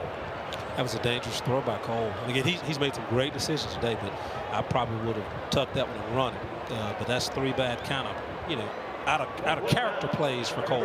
In a row, and that magnifies things a little bit, I'm sure, in Dowell Logan's estimation. Ian Ratliff punts the football away inside the 20-yard line. Opportunity for a return here, as Bryson Graves takes the football up to about the 35-yard line. We'll check the spot. Back to the 31, perhaps. 16 seconds left, 2 timeouts. Not sure how aggressive Tim Beck will be here. Again, Coastal with the football to start the second half. Neither one of these teams is actually, after what was such a clean, kind of fun game back and forth, this last 2 minutes has been kind of hard to watch, Avery Hall. It's kind of, we're back to normal. We're back to the way the two teams played in Who turned the channel? In the first 3 or 4 of their ball games. This was not crisp or efficient. But again, you couldn't have that type of high effective play for the duration of this game, so you expected a little drop off. We've definitely seen a drop off. Samari Collier going to drop back to pass, and he fires one off. This picked off, and the Mountaineers have a chance to return this one. McCantos to the sideline, pulling on his jersey and ripping him out of bounds inside the 15. And now App State with some life, with 16 seconds left and a chance to find the end zone again. I'll tell you what, DJ, you called it. You didn't know if Tim Beck would be aggressive. Evidently, DJ Smith, the defensive coordinator, expected him to be aggressive and had his DBs in the zone coverage and looked to not let anything get behind them. Poor decision of throwing the double coverage there. Good interception by McCantos. Thank you. They reset the game clock to 5 seconds. 5 seconds. The play was initiated at 16, run down to 5, so the Mountaineers will have 1 crack at points. Field goal. And it looks like DeFreitas will come out. So the Mountaineers with a chance to steal 3 here. You take a knee, this isn't an issue. You take a deep pass, and all of a sudden it becomes a point-scoring opportunity after the interception by Elijah McCantos. Coastal Carolina will take a timeout here with 5 seconds to go in an attempt to ice Dominic DeFreitas. Now, DeFreitas this year, as he'll kick from the 21, so a 31-yard effort. He's 2 for 2 from this area. He is 4 for his last 6 kicking field goals. He's had some issues in the 40 to 49-yard range, but from 40 in, he's been pretty consistent so far this year. McCantos, his 2nd interception of the season. He had a pick against Longwood, the first of his career, in the home opener a few weeks back. DJ, a lot of folks are probably saying, why wouldn't Appalachian run one play? You just don't have enough time. Again, if you take a typical 2 to 3 step drop, or 3-step drop, I mean, you're going to have 3 to 4 seconds elapsed and may not get a chance at the field goal. So smart decision by Appalachian. 31-yard field goal attempt for Dom DeFreitas.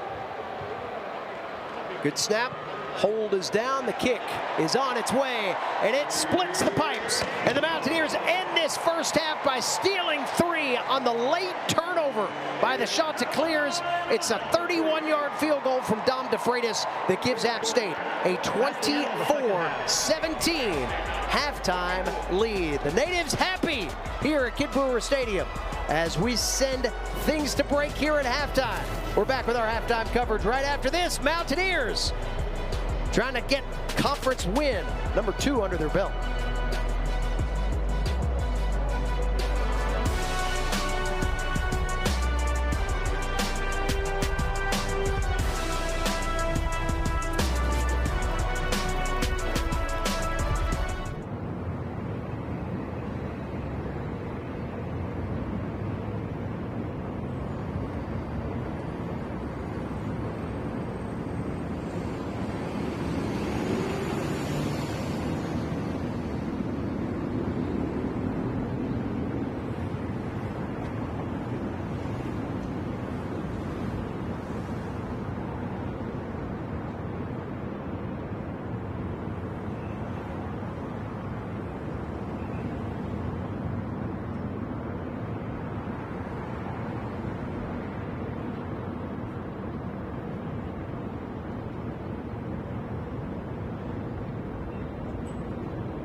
North Carolina's Band of Distinction doing their thing here at halftime at the Rock. It's been a good one, 24-17. App State on top of Coastal Carolina on homecoming Saturday and also a Hall of Fame induction day. And we are pleased to be joined by one of those Hall of Fame inductees from the App State baseball program, Ryan Arrowwood, joining us here in the booth. Ryan, first of all, it's great to see you again.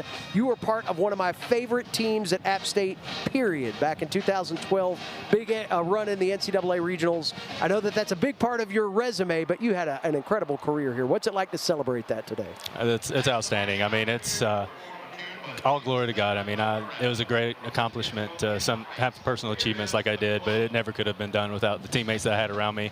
All those guys were always there, pick me up no matter what. So I was very fortunate and blessed to have those guys around me for my 4 years here. You know, that 2012 season, as App State won the Southern Conference Championship, went on to NCAA regionals, that got jump-started down at LSU, a game that you pitched in on Saturday and had a dominant performance that seemed to really get the team going from there. How much did that series catapult that 2012 club? That was huge. I mean, LSU program, the statue that they have, anytime you can go down to a place like that and pull out a win, let alone two, and win the series, it can do marvelous things for your team.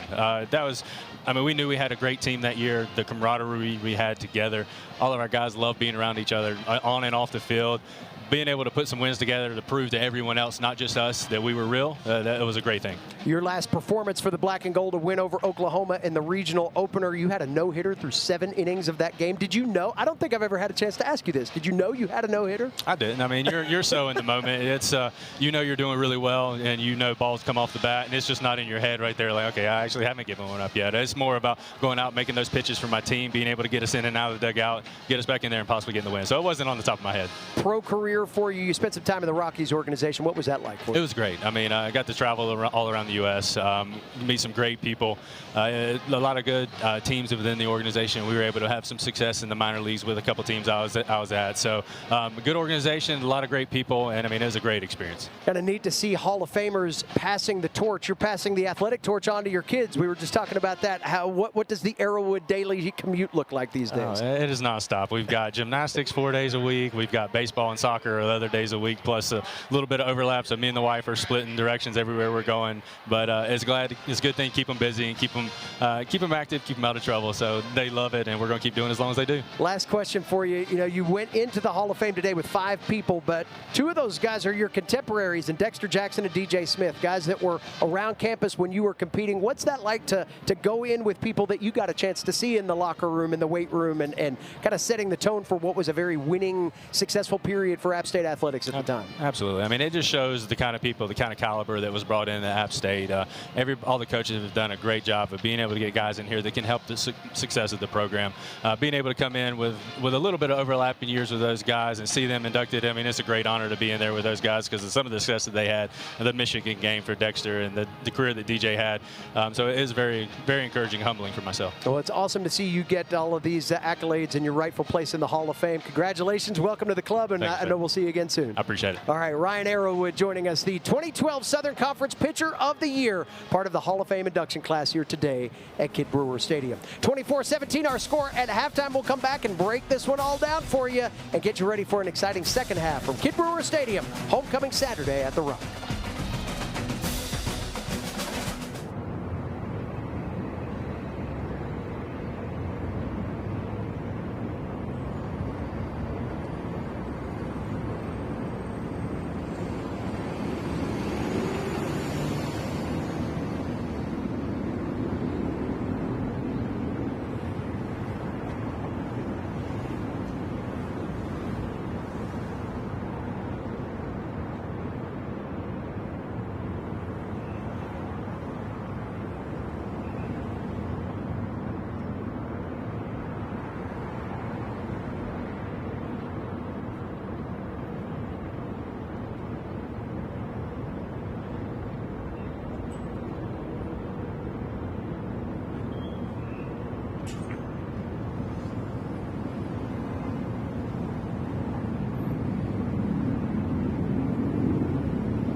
Everybody here at Kid Brewer Stadium catching their breath after a wild first half of play. 24-17, App State on top of Coastal Carolina. These two teams combining for nearly 500 first half yards.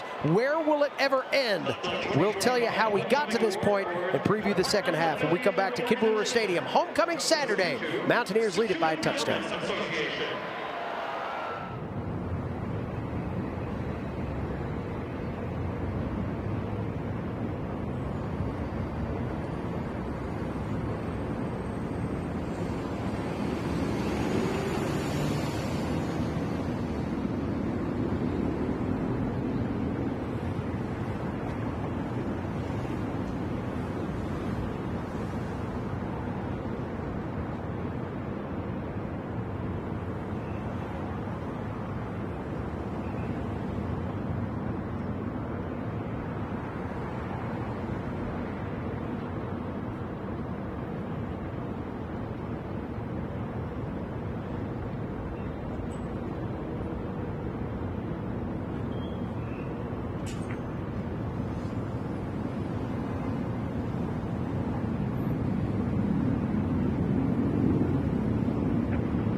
Back here at Kid Brewer Stadium, 24-17 is our halftime score. David Jackson, Avery Hall back with you here as we get ready to take you back through some of the first half highlights of what was just an explosive offensive ball game. Avery Hall, one of the things that we saw early on, J.J. Cole, pretty efficient, 16 of 20 in the passing game. We got that first score there, 168. He really ran the App State offense well. He really did. Again, 16 for 20. Appalachian's converting on third down at a 75% clip. He's just been a great manager of the offense. See Rashad DeBinion there with the mosh pit touchdown. Then we kind of went back-to-back here with scores as Coastal Carolina got their offense moving. The Chanticleers, 181 yards of total offense in the first half of play. And there you see Malcolm Gilley getting loose for the first touchdown of the day for Coastal Carolina. And this is, again, another fluid situation at the quarterback position, and the Chanticleers handled that well. They really did. did. I mean, they came into the ball game really wanting to throw the football, but found a lot of success running it. So let's just say, what if they do get that pass game going and they have continued effectiveness with the run game? They could create some problems for this Appalachian defense. See a little back pass to Collier there from Graves. A little trickery keeps the drive alive, and then Samari Collier calls his own number, keeps Coastal Carolina close. This game really kind of came down to some tight offensive windows, as you see Collier throw the pick late, picked off by Elijah McCantos, who had a good return inside the 10-yard line. That sets up a short field goal for App State to tack on points right before the break. As you take a look at some of the first half stats here, 225 in the air, or rather total yards for App State, 168 in the air. You see App State 5.5 yards per play, Coastal Carolina 6.5, but the one turnover is the difference. We'll take a break. When we come back, second half play from the Rock, 24-17. App State leads it at halftime in Boone.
Peak leaf time here at Kidd Brewer Stadium. An absolutely gorgeous weekend here in the high country. Again, thanks to all that have come here and have found their way back to the festivals and all of those types of things. We went to the grand reopening of CJ's Market in downtown Lansing this morning. It was great to see them back and operational once again. Every day there's just a little bit more signs of positive progress from what has been a long year of Helene recovery. This App State team has been a part of that. This App State campus has been part of that journey back. And we look forward to many great days ahead and a great second half to this football game as we bring you back inside Kidd Brewer Stadium. David Jackson, Avery Hall, our entire crew ready to buckle up. Avery, I think it's going to be a wild sprint to the finish. We'll see if Coastal Carolina can even things up. We've seen teams kind of match wits throughout the first half. It really kind of comes down to a couple of plays that give you the 7-point margin. Vintage Appalachian Coastal Carolina football game. Two competitive foes going at it. And again, just it's going to make for a great football game, but it'll be, you know, interesting to see what adjustments, you know, both the defenses make. And again, it's the team that adjusts to the adjustment is the team that's probably going to be successful in the second half. Samari Collier trying to roll out on the first play. He can't get away from the App State defensive front. Kyle Arnholtz in on the tackle of Collier, who tried to twist away and found pressure right on him. You know, when Collier rolls out like that, take a look, and if they show the play, when he rolls out like that, the defense has to stay focused on their keys. Now, they know that he's looking to probably run the football, but you cannot allow a receiver to get open in space. But great open field tackle there. We've seen some solid fundamentals in that regard by both teams here today.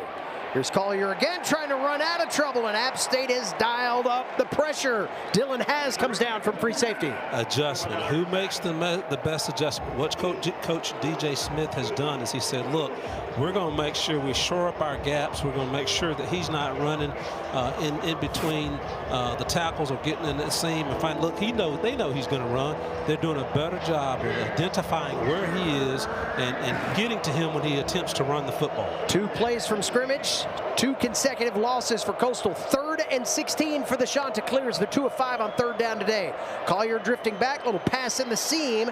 That goes to Bryson Graves, and he gets back to the original line to gain at the 25, and that's it. Colton Ferris gets him from behind, and Coastal Carolina will go 3 and out on the opening drive. This is one of a rare opportunity. I think it's the only 3rd punt of the entire day. That's a good response by Appalachian's defense as they come into the second half. Again, Coastal had an opportunity to come out and with both teams exchanging scores, come out and try and put some points on the board. Appalachian did a good job of stopping them, and they should have decent field position as they get the football here. Emil Sebofunde drives Jaden Barnes back, catches that football inside the 25, and now he's got some room to run. Across the 40, across midfield. He's got one to beat. He's going to take this to the house. The Mountaineers with special teams magic to start off this second half. Outstanding special teams play by the Mountaineers.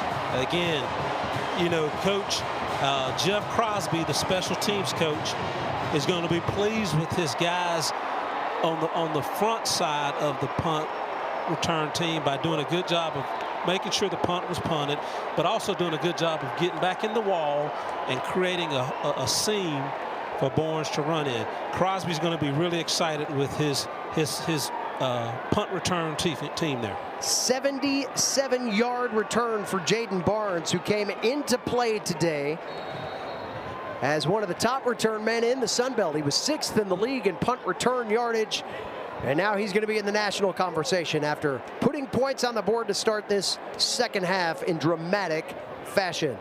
Dom DeFreitas, his PAT is good, and the Mountaineers get a 3 and out on the defensive side and turn around a 77-yard punt return to the house. Check it again. Barnes gets 1 tackler, 2, and then it's off to the races. Mountaineers lead it 31-17 here on homecoming Saturday at the Rock.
chanting up here at Kid Brewer Stadium, just like Matt Greenhall telling them to do. Fans still buzzing after a 77-yard punt return for touchdown from Jaden Barnes. First App State punt return for touchdown since 2018. Clifton Duck against Gardner Webb. That's been a while. That's been a while. Gosh.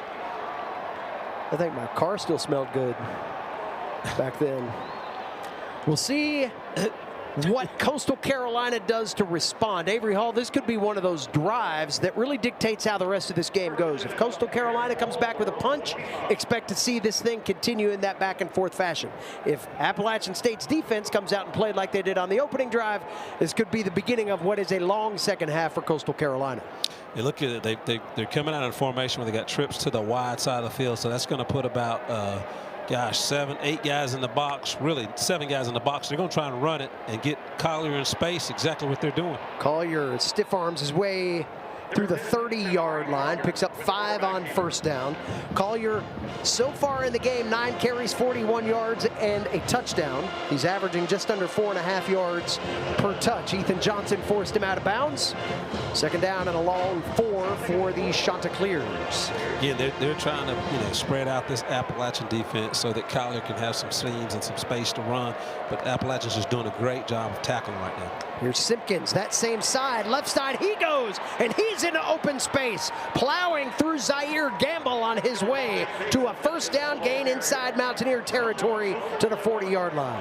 As soon as I say they're doing a good job of tackling, Coastal Carolina Springs, when you take a look here, again, this is just one of those, you look at the tight end, he does a good job of sealing on our outside linebacker.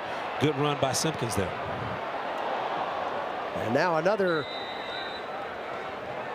completion by Collier.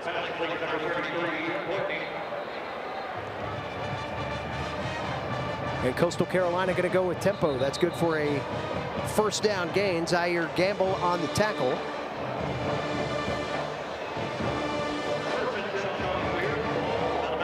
The ball actually popped out and was recovered to the 35.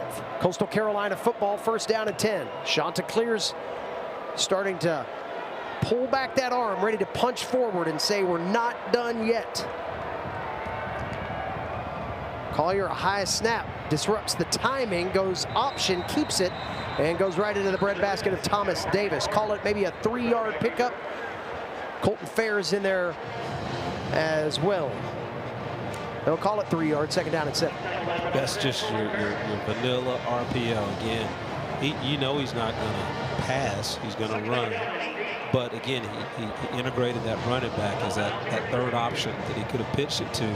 Good job by Thomas Davis coming up and recognizing the opportunities to tackle Collier immediately. So good job of coming up and playing assignment football there.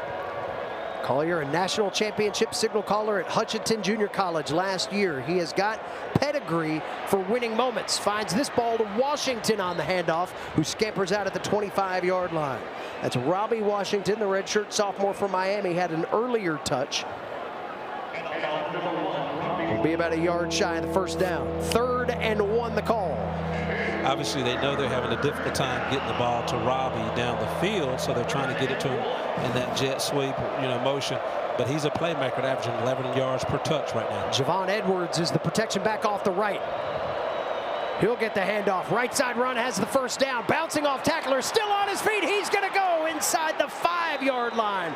Boy, App State was able to just get the fingertips on him. Elijah McCantos, the touchdown-saving tackle inside the red zone. That's a shifty run there. Again, like I said, good vision and good balance there by the running back. Collier using blockers inside the 5. Touchdown, Chanticleers. And there's the answer from Coastal as Samari Collier finds pay dirt for the second time today. Obviously, Coastal's not going to quit.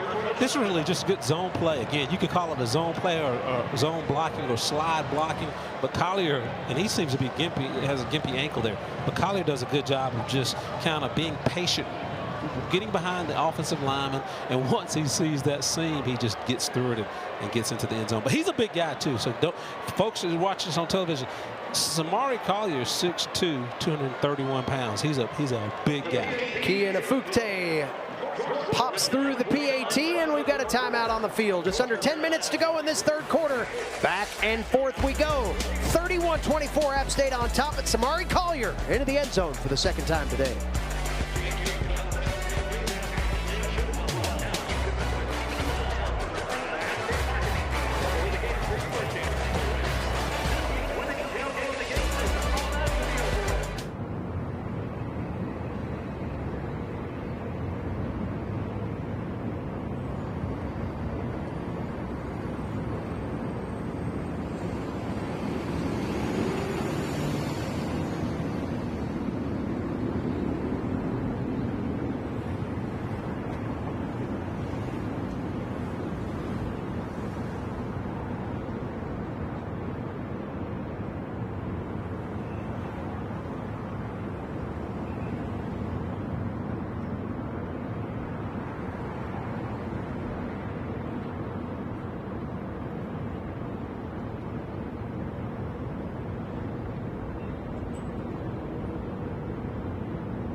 .24 our score.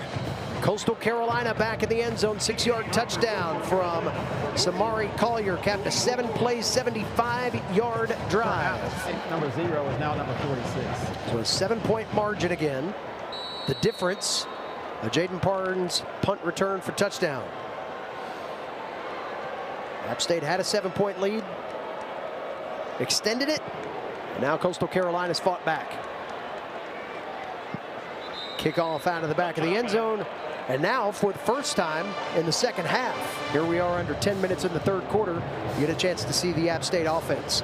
J.J. Cole in that first half, 16 of 20, 168 and a pair of touchdowns. App State rushed for only 52 yards, passed for 168. Avery Hall, that rushing total a little bit lower than one might anticipate given the success that Rashad DeBinion and Trig Lewis have had carrying the ball for the majority of the season. Well, the good thing is, DeBinion is getting a little rest with Lewis coming in and sparing him and taking a few totes away from him. But I do think that he's the type back that gets lathered up with more carries. And here he goes, leaning in to the first tackle attempt. That's a 10-yard pickup. Jamarion Wayne wears Rashad DeBinion on that 11-yard run. Good job by the offensive line. Taking a look at it. Everybody does a good job of getting their angle block. DeBinion does a great job of hitting that hole and then getting through it in an explosive manner. But again, he's the type back. As he gets more carries, I mean, he gets better. And so you really want to get him the football at least 20 times a football game. 7 carries, now 8. He's averaging about 5 yards a touch. Spin move maybe one too many times. Jamarion Wayne did not bite on the second one. And DeBinion will pick up 2 on the play. Good job with the offensive line. He had a couple combo blocks and a few isolation blocks. A few more Shanta clears within the box. Good job of coming up and making that open field tackle. 2nd down and 8 for the Mountaineers. Inside their own 40. DeBinion splitting out now. Comes back as an orbiter. Play action fake. Cole eludes some pressure and gets tripped up from behind.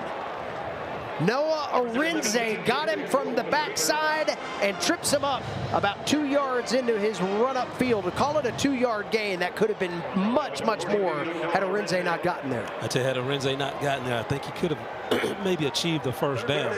Again, Cole did a good job of recognizing that all of the receivers were well covered, and he tries to run, but Arinze said, not today. 6'6", 272 pounds, lots of range there. Cole has that ball batted away on 3rd down and 6, and Coastal Carolina gets a stand. Call it Sawyer Gorham Welch with the deflection up at the line of scrimmage, and Cole and the Mountaineers will see this drive come to an end. You know, when J.J. Cole, he's 6'7", 245, and whenever you say a pass batted down, you're like, who's the guy that knocked that one down? But folks, keep in mind, Coastal Carolina has one of the bigger defensive lines I think that we've probably seen. They've got a 6'5" guy, 6'4" guy, another 6'5", and a 6'6" guy across that front on their 4-down lineman. Ian Ratliff. It's a fake, actually. Fake on the punt play, and the Mountaineers have a first down. Ian Ratliff came on to punt, and the Mountaineers went with the fake instead. Tell you what, DJ, it's good that you got 2 coaches. You had an onside kick earlier in this football game. You got a fake punt, and again, that was well executed. Good blocking up front on the proverbial offensive line, but good job by number 11 scampering. Take a look here. Good blocking. Good job of sealing folks off, allowing him to have the seam to get to the outside. That's Juan Burchell, who took that early snap and took off. So the Mountaineers back to it, 1st and 10. Here's Rashad DeBinion kind of clawing through some arm tackles, picks up an extra yard. That should have been a tackle for loss, but DeBinion makes it a 1-yard run. Schematically, you just got to love this football game. Again, one team goes for an onside early in the football game. Now you got a punt fake, and these coaches are not holding anything back in their play calling. So you just got to love the sequence of plays and the things that are transpiring in this football game. Coastal Carolina bringing some heat. Barnes on the catch. Check that. Sanchez on the catch underneath the numbers inside the 30 to the 27. That'll move the chains for a first down. Quick pass. Zamarion Gordon on the tackle. Cole had to get rid of it, and he found Sanchez for the first down. That's not an easy throw. You're throwing across the field. Again, he does a good job of tossing it out there, giving his receiver a chance to catch the ball and make an upfield or a football move. That's just a heck of an effort by Sanchez of getting yards after the catch, after the initial contact. 2 catches, 30 yards for Alex Sanchez. He had that game icer against Charlotte earlier this year. DeBinion carries down to the 25, picks up 2, maybe 3 yards on first down. I mean, again, you got to like the sequence of the play calls, because again, you run the ball, you throw it, you do the horizontal pass game, you do the vertical pass game, you do power football, you do finesse football. I like the way the game is being called today, Dave Jackson. Travis Nesbitt on that tackle for Coastal Carolina. 2nd down and a long 7 for the Mountaineers. Trig Lewis back at the tailback spot. 3 receivers up top for J.J. Cole. Cole drifting back a couple of steps. Good pickup of pressure. Now Cole takes off underneath the numbers 10 and cuts back to the 9-yard line. Upended out of bounds, but he gets the first down gain nonetheless. That's really just a high IQ play. Look, he's going through his read progression. Nobody's open. He's not going to throw a bad ball. He decides to pick up the first down via his legs. He can clearly see on the left side of the field, the boundary side of the field, that he had a lot of real estate. Smart football by J.J. Cole. Cole a little bit stunned as he gets up. First down handoff, Lewis. Up the middle, bouncing off tacklers to the 7-yard line. That'll be 2nd and goal for the Mountaineers. This tackle made by Miles Muyung, the redshirt senior from Miami. I tell you what, I'm not sure if Jaden's still in there, but Donnell Nix, Caden Sweat, Will Flowers, Trent Ramsey, Shamar Jackson, those guys are they're rolling up their sleeves and putting in some good work on the offensive line. 2nd and Cole. Cole back, looking for the corner. That ball deflected at the line of scrimmage, intended for Cummings. That'll bring up 3rd down and goal now. Noah Arinze, again, he's 6'6", folks. He's tall, and you know, you got a quarterback who's 6'7". Well, they're looking each other in the eye. So he's doing a good job of getting his hands up and knocking that football down. Jeremiah Johnson said Arinze needed to bring pressure off that side. He has done so, especially here in the second half, really bothering J.J. Cole from about the 2-minute mark of the second quarter on. Here's 3rd down and goal for App State. 3rd and 7, the call. DeBinion underneath. Cole drifts back, finds DeBinion in the flat. He cannot make the catch. Got hit from behind. Popped very quickly by Lionel Whitaker. That dislodges the ball, and that brings out the field goal unit. So Coastal Carolina gets the stand, and that they don't give up the touchdown. And you know, Cole went to the right read. Again, they showed pre-snap, they showed 3 down linemen rushing, but they rushed forward, had a linebacker come from that zone, and Cole is trying to throw in that direction. But that's just a great play by Lionel Whitaker coming up and hitting the receiver and dislodging that football. 25-yard attempt for Dominic DeFreitas. He's hit from 31 already today, and he nails this one as well. So Mountaineers get 3. They use a little trickery to do it. The fake punt keeps the drive alive, and Dom DeFreitas puts points on the board. 34-24, 10-point lead for the Black and Gold here at the Rock and Boone.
Stadium special swag for homecoming this year. You see the Flying Yosef logo on the helmet. This predates Avery Hall. This is more early 80s than late 80s. You never got the Flying Yosef gear, right?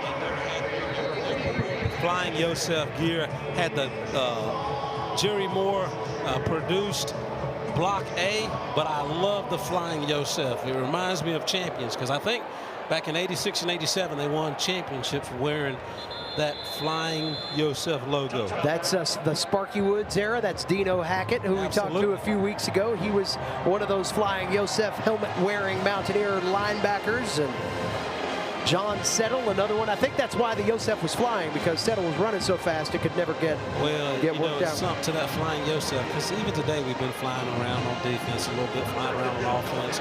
Obviously, we've got to find a way to stop this Coastal Carolina offense, but the team seems to have a little more pep in their step, so I like that Flying Yosef logo. 25-yard field goal from Dom DeFreitas. That gives us a 10-point margin now. 34-24, App State in front. Samari Collier off on the wheels again, and he is met right up front by DeNigel Cooper. DeNigel Cooper's not a big guy. I mean, he's tall, 6'3", but 260 pounds. Outstanding job of maintaining his gap responsibility. Take a look here again. He stays within his gap responsibility and doesn't put the linebacker on the island, but instead of just letting the linebacker come up and make a play, he makes the play. Great job, DeNigel Cooper. 13 carries on the day for Samari Collier, 54 yards and a pair of touchdowns. He's averaging about 4 yards per touch. Collier this time wants to sling the rock and does so out on the boundary. Cameron Wright, the redshirt senior out of Batesville, Mississippi, with his first catch of the day. That'll bring up third down and a long 6 for Coastal Carolina. Chanticleers today 3 of 7 on third down. App State defensively trying to turn up some heat. The Mountaineers 4th in the Sun Belt on third down defense coming into play today. 4 down lineman. I expect him to try and get around the backside on the boundary side with Collier or the running back on this particular play here. Dominic Nicely is the running back. He's off the now left hip of Collier. Play clock down to 5. Collier kind of bobbles the snap initially and completes the pass once again. That's a first down grab for Cameron Wright up near the 45-yard line. They'll mark him at the 43. Zaire Gamble on the stop. Chanticleers move the chains. That's a good job of number 17, Cameron Wright, 6'4", 207. Take a look. He just gets right in front of that zone coverage, hides a little bit. Good throw by Collier. And again, good run after the catch. First down and 10, Coastal at the 43-yard line. Their own territory, driving over the top of the block A at midfield. Collier on the day passing 7 of 13, just 52 yards. Threw that one interception right before halftime that led to the App State field goal, part of this 10-point margin. Well, play action look, underneath pass, caught by Graves over on the far sideline. And Bryson Graves nearly gets a first down gain. They'll call it 8 yards on the catch. Thomas Davis and Ethan Johnson ran him out. Well, that was kind of a sidewinder, man. He dropped down 3/4 to get that pass out. Collier on second down and short.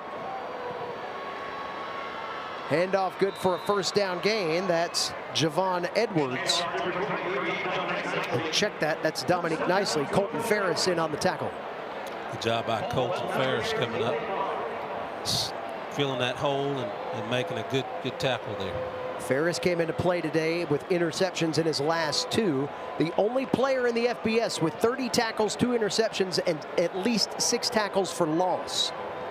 He has been active and involved again here today. First and 10, Coastal at the Mountaineer 45-yard line. Down 10, trying to bring it back to a 1-possession game. There's another sidearm pass complete. That's the tight end Brooks Johnson on the ground. That'll pick up 3 yards on first down. You know, with the play calling by Hollingshead, the offensive coordinator of Coastal Carolina, obviously he's probably trying to set something up deep, something vertical that's going to eventually get behind the safeties. A lot of horizontal passes, obviously a lot of quarterback belly plays, a lot of running backs inside, run that inside zone. I guarantee you he's going to try and take a shot here soon to go over top of this defense. Javen Simpkins, the protection back off the right-hand side of Collier in the shotgun. Second and short, a little reverse action. Coming back around the corner is Gilly, trying to get that corner left, and the Mountaineers sniff it out. McCantos gets to him. That's a long way to run for a 1-yard gain as Elijah McCantos stayed true to his route. I tell you what, Elijah McCantos coming from that, he's in that nickel, coming in and does a great job of just hustling and getting on that side. Look, he comes up and makes an authoritative tackle. Again, good open field tackle by McCantos. Again, Gilly had to run at least 40 yards to gain 1. All the way to one side, back to the other. Third down and 7. Coastal 4 of 8 on third down this afternoon.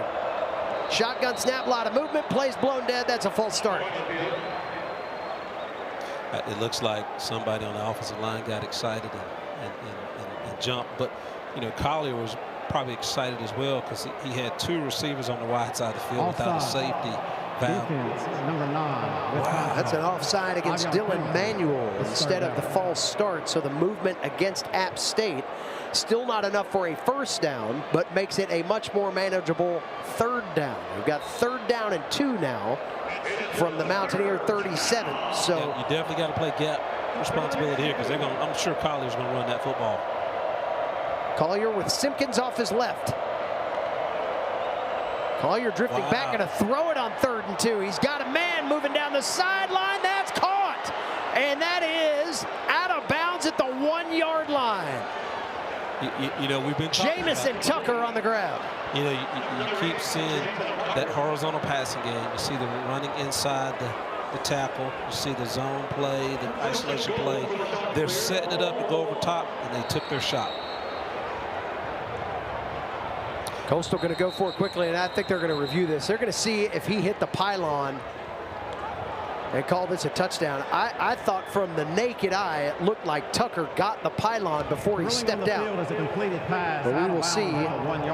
Scott Broadway will yield to the upstairs replay folks, and we'll check it again. And poor Scott Broadway, he's got to run all the way down to the other end. He kicked the pylon on the front side. That should be a touchdown. Wow. He secured the catch. Take a look here. He secures the catch. He gets the 1 foot down, secures the catch there, the foot down, hits the pylon. Wow. And he kicks it. That may be a touchdown, buddy. Yeah, Jamison Tucker is a guy, if this is reversed, which we think it will be, that'll be his 10th career touchdown catch. He had 6 last year, and he's a guy that if you watch Coastal Carolina a year ago, different offensive coordinator, same head coach, Jamison Tucker was the guy. Preseason all Sun Belt to claim all of the things. He only had 53 yards receiving on 5 catches coming into this afternoon, and we were both like, where's Jamison Tucker been? And he just made a pretty loud return if this touchdown gets called in his favor. Well, you know, he shines in the biggest moments, because like you said, he had 34 catches from over almost 600 yards last year, and again, been pretty quiet, only 5 or 6 catches this year, but again, just after video review, the runner remained in bounds. The result of the play is a touchdown. Please reset the game clock to 8 seconds. 8 seconds on the game clock, please. So that's a 36-yard touchdown strike from Collier to Jamison Tucker that pulls Coastal Carolina to a 4-point deficit, PAT pending. The play clock had gone to 0. Both teams had switched sides thinking we were at the end of the 3rd quarter, so now they've got to take this really long, somewhat humiliating run back down to the other end of the field to kick this PAT. 8 seconds on the clock. So we're not quite done with the 3rd quarter yet. But there, as you see the replay, Tucker kicked that pylon, and that is enough evidence to say, yes, that's a touchdown instead of out at the 1. Again, this Coastal Carolina team's not going to quit. Hopefully this Appalachian team's not going to quit. This is going to be a great football game that comes down to the final frame, the 4th quarter. Fucte's PAT is up and good, and it's a field goal game here at the Rock with 8 seconds left in the 3rd quarter. Avery Hall, this has been the punch counter punch game, and we've seen both teams be in position to kind of give the advantage away, but neither one of them can get the distance from one another to really kind of take that advantage and run with it. Hey, David, that's vintage Appalachian Coastal Carolina. I hate to be redundant, but think about this. Outside of last year's game where they just kind of embarrassed Appalachian a little bit, every ball game has come down to a field goal or a last possession or last couple possessions. So this game is not any different. You got 2 competitive football teams. Now Appalachian should have a big chip on their shoulder because they've lost the last 2. Actually lost 4 of the last 5. And Coach Beck is 2-0 against his team. So they should have a little chip on their shoulder and want to try and finish this game strong with the win. Philippe LaForge ready to kick it away. He has sent just about everything out of the back of the end zone today. He was the number 16 kicker nationally out of last year's class. Shorter kickoff this time, but will still get to the end zone. Kamani Alexander's bringing it out. He said, I saw Jaden Barnes on the punt return. I want to do something special, and that might not have been the best plan. Gets tackled at the 11-yard line by a sprinting Coastal Carolina special teams defensive unit. As I say, that's FOMO gone bad. Fear of missing out. You said he wanted to run out like Barnes. That didn't go too well. You probably want to kind of let that ball settle in the end zone, and of course you start at the 25. So 4 seconds remain on this third quarter clock. There's been a whole lot of offense. 65 points. First and 10, App State from their own 11. Long way for J.J. Cole and crew to go. Cole 17 of 24 in the passing game, 180 yards and a pair of touchdowns. Handoff straight up the middle. Trig Lewis into the secondary to the 21-yard line. And that will be the end of the third quarter of play. So now everybody can switch fields, and the Mountaineers nearly have a first down gain coming out of this. They've got an injured player down. That's Trent Ramsey. We'll sort that out as we go to break here in Boone. Buckle up, folks. We've got a 3-point game and 15 minutes left to decide it. 34-31, App State on top of Coastal Carolina here at Kidd Brewer Stadium in Boone. It's too long.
Back here in Boone, 34-31, App State on top of Coastal Carolina. Timeout still on the field for an injured Mountaineer. We're going to go ahead and step aside for one more break. We'll come back and get you that news and get you ready for the fourth quarter of action here from Kidd Brewer Stadium right after this.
That injured Mountaineer that we were talking about just a moment ago, Trent Ramsey, redshirt junior right guard out of Palm Harbor, Florida, came to App State by way of Cal, and he is taken off with his leg in a brace, and a round of applause from the fans in the process. So he gets on the Vesco big lift, and we will try to get some sort of status update on Ramsey here before the end of this broadcast, though we can very safely assume he will not be back in this game, and our thoughts with him as he gets taken off.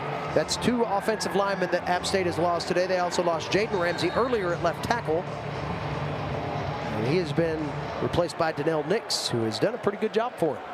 1st and 10. J.J. Cole and company go to work. First play of the 4th quarter. Cole trying to air it out deep. He's got a man, that's Stroman, who had some contact. No flag. Wow. No flag thrown. Jamarion Wayne right there in stride with him. Now, again, just with my naked eye, I saw the defensive back grab the receiver. But again, obviously the refs didn't see it. But that was a gutsy call to go over top on 1st down, trying to be explosive on 1st down, so I admire that call. 2nd down and 10 coming up for App State from the 21-yard line of their own territory. Here's a little pass to Cummings coming out of the backfield there on that motion tight end play up to the 30-yard line. 31, that'll be enough, it looks like, for a Mountaineer 1st down. They will indeed move the chain. Savon McDowell, the sophomore out of Dinwiddle, Virginia, on the tackle. 1st down and 10. App State from the Coastal 31. 14 minutes and 25 seconds remain in a 3-point ball game. App State driving. Here comes Barnes in orbiting motion. Snap to Cole. He's got a room to throw it. There's Dozier, comes back to it, grabs it at the 35. 1st down, Mountaineers. Davion Dozier broke off the route and comes back to grab it for a key 1st down catch. Good read by Cole. Again, the motion made the defense kind of uncover their coverage. He saw Dozier running underneath that zone, or underneath the safety, and right in the gap over the linebacker. That's just an outstanding throw over that linebacker before the safety. Great catch. Fred Adams on the tackle. 1st and 10, App State from the Coastal 34. 3-point ball game. 34-31, App State in front. Trig Lewis stiff arms one tackler, can't do it another time as Wayne gets to him and spins him to the turf at the 32. If Trigg keeps running to the outside, he gets a few more yards. But Jamarion Wayne just does a great job with the open field tackle. Again, very, very authoritative on his tackle. But if Lewis just continues on that outside path, he would get more yardage. 2nd and 7, the call now. Ball at the 31-yard line of Coastal territory. Again, the big play on this drive, 35-yard pass completed to Davion Dozier. That got App State into Coastal territory. Here's Cole again. A little quick strike. Caught by Barnes, trying to take it back outside to the 25-yard line, about a yard short of the 1st down. Zamarion Gordon on the stop. That'll bring up a key 3rd and 1. App State 6 of 10 on 3rd down. Remember, we talked about their efficiency. They've missed their last 2 attempts on 3rd down. So we'll see what Coastal dials up here. Hopefully short, nice manageable play on 3rd down, 3rd and 1. Again, you've got the offensive line playing well. You've got the horsepower in the backfield. Let's see what they draw up here. And a full house backfield look as Coastal Carolina may call a timeout here. Hold everything. It's getting crunch time, so these coaches are going to start really being schematic and strategic in how they do things here. I don't think there was no timeout called. I think there was a clock management issue, which is unfortunate from App State's perspective. Because now they've shown their play, but we'll see what they come back with. They're going to go back with. They're getting ready to say, we want it more than you guys want it. From under center, the pass complete to Cummings. Slips a tackler inside the 20. 1st down gain. Some interesting play design yields Cummings another pass catching opportunity out of the backfield. I love the play call. Again, you think about Cummings. He lines up in the backfield, comes out of the backfield, gets out in the flats. That's really the glorified sweep play, because again, you're tossing it out there to Cummings in the open field, allowing him to kind of use his athleticism to get that 1st down. Jakari Lewis His 13th carry of the day, leading the team in that regard inside the 15-yard line. They'll mark him just inside the 15, not quite the 14. Dre Pinkney, the captain, on the tackle for Coastal. You know, I don't play a lot of video games, but I know a lot of these young folks play Madden and stuff. You know, Coach Logg is you know, calling the plays. I bet he feels like he's playing a video game, because again, he can throw to Cummins, he can hand off to Lewis, he can hand off to DeBinion, he can throw to Strowman, he can throw to Dozier. He's got so many options right now. He's being very effective in the way he's calling this football game. 8 different receivers have touched the football today for App State, and one Trig Lewis to the 10-yard line where he stood up in a pile. He'll be a yard shy of the first down. This has been Lewis's day from the running back perspective from an attempts category. It's his 14th carry, 38 yards on the day. Savon McDowell on the tackle. That keeps him from getting the first down. And you know, with Lewis's carries, you got to, you know, be happy for him, but you also have to kind of be excited for DeBinion, because he's still running well and doing well. But it takes a little of the pressure off him, and also takes a little bit of the trauma and the beating on his body off of him, because he was averaging 22 carries per game prior to 2 games ago. The two of them have combined today for 24 carries, right at 76 yards. Here's a handoff to Lewis. Gets through the initial tackler, has the first down to the 3. Zamarion Gordon, the touchdown-saving tackle, and App State has first and goal inside the 5. You got Donnell Nix inside. You got Will Flowers. You got Caden Sweat. I mean, you got some pieces in there, new pieces in on that offensive line, but they're doing a great job right now of controlling the line of scrimmage. Their backs are doing a good job of reading the blocks and finding seams. Inside 10 minutes to go. App State trying to make it a 2-score game again. Here's a pass toward the corner. Dozier not able to get away from Jamarion Wayne. The pass sails incomplete. Second and goal coming up. Jamarion Wayne, again, just doing a good job. He's 6'2", and then you got Dozier, who's 6'4". Again, Dozier was not able to get separation, and you got 2 big receivers, so that 50-50 ball, nobody won that one. Second and goal from the 4. Dozier out to the top of your screen. He's split off to the left side. Trig Lewis, the right side running back. Here comes Dozier in motion. Cole with the snap. Pass over to Dozier. Tries to grab it. Cannot control right on the goal line. All he had to do is catch and take a step. Instead, it's third and goal. Ted, that was a nicely drawn up play again.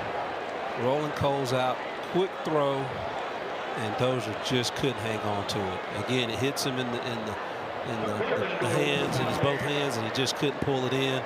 And the key is Appalachian wants to come out of this drive. It's been a pretty good drive. They want to come out with a touchdown here. Here's Cole again.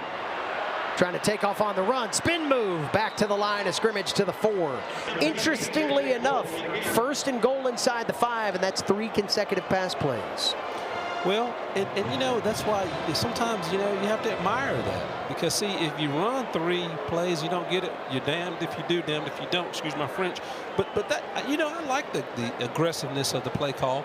You wanted a touchdown on this drive, but you're going to have to settle for a field goal, which is still going to make it a 1-possession ball game, and makes it a situation where they've got to score a touchdown. DeFreitas from 23. His kick on the way is good, and that's his 3rd short yardage field goal of the day. So Coastal Carolina sees App State get inside the 5. They hold them to a field goal. It's a 1-possession game. 37-31, App State by 6 with 9 minutes to go at the Rock.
Picture perfect evening here at Kid Brewer Stadium. Starting to get cool now that the sun is going down, but the action on the field remains white hot.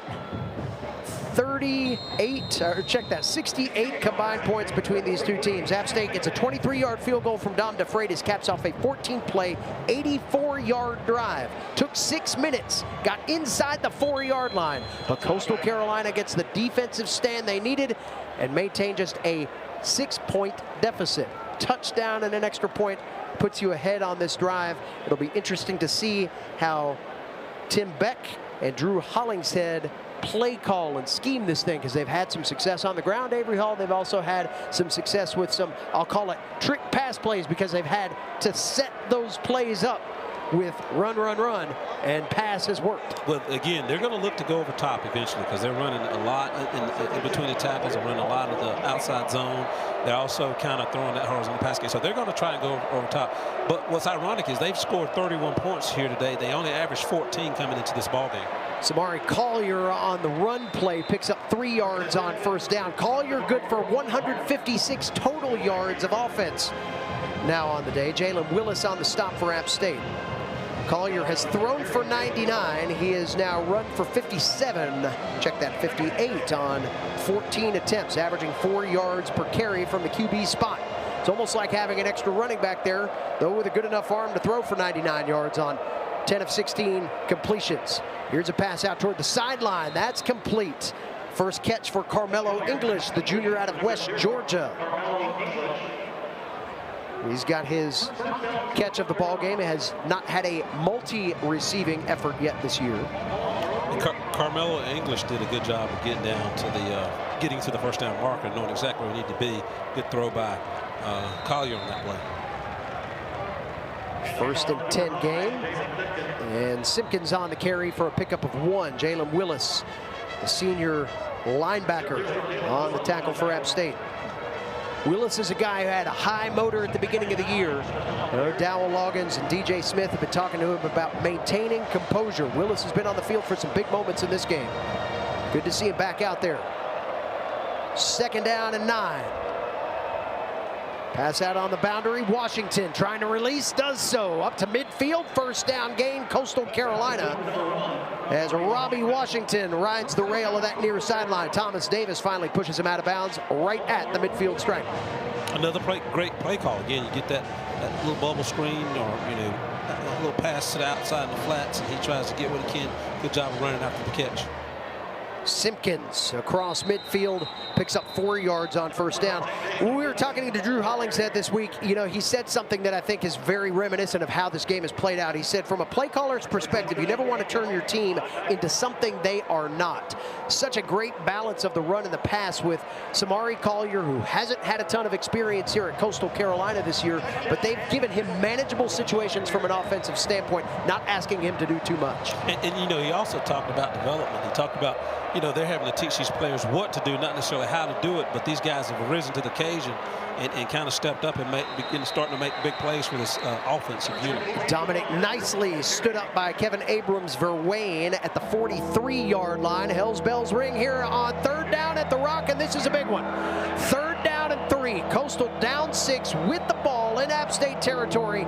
Under 7 minutes to go. Start to play the clock a little bit here, too, for both teams. Coastal Carolina 5 of 9 on 3rd down. They've been much better in the 2nd half. Shotgun snap, Collier. Pressure starting to come. Heaves one downfield, and that pass falls incomplete, and here comes the flag. That was not a catchable ball, but the defensive back did tackle the wide receiver on that play, but I don't know if that was a catchable ball there. Emory Floyd fell into Jamison Tucker. And we'll see. Defense, number 6. 15-yard penalty. Automatic 1st down. That is the 5th penalty against App State on the day, the 2nd of the 2nd half. Whoa, I don't know if he touched it. Looking at the replay, I don't know if he touched it. Let's take a look again here. Okay, he may have grabbed his arm there. Wow, that's a tough call. 1st and 10, Coastal Carolina now from the App State 28. Collier on the keep. Trying to reverse field. App State just standing around, not tackling him, and finally brings him down at the 23-yard line. A lot of time standing upright. 6-yard gain. Colton Ferris finally tips him over. Collier nearing the 70-yard mark rushing now on 15 attempts. 2nd and 5 for Coastal. Knocking on the door of the App State red zone.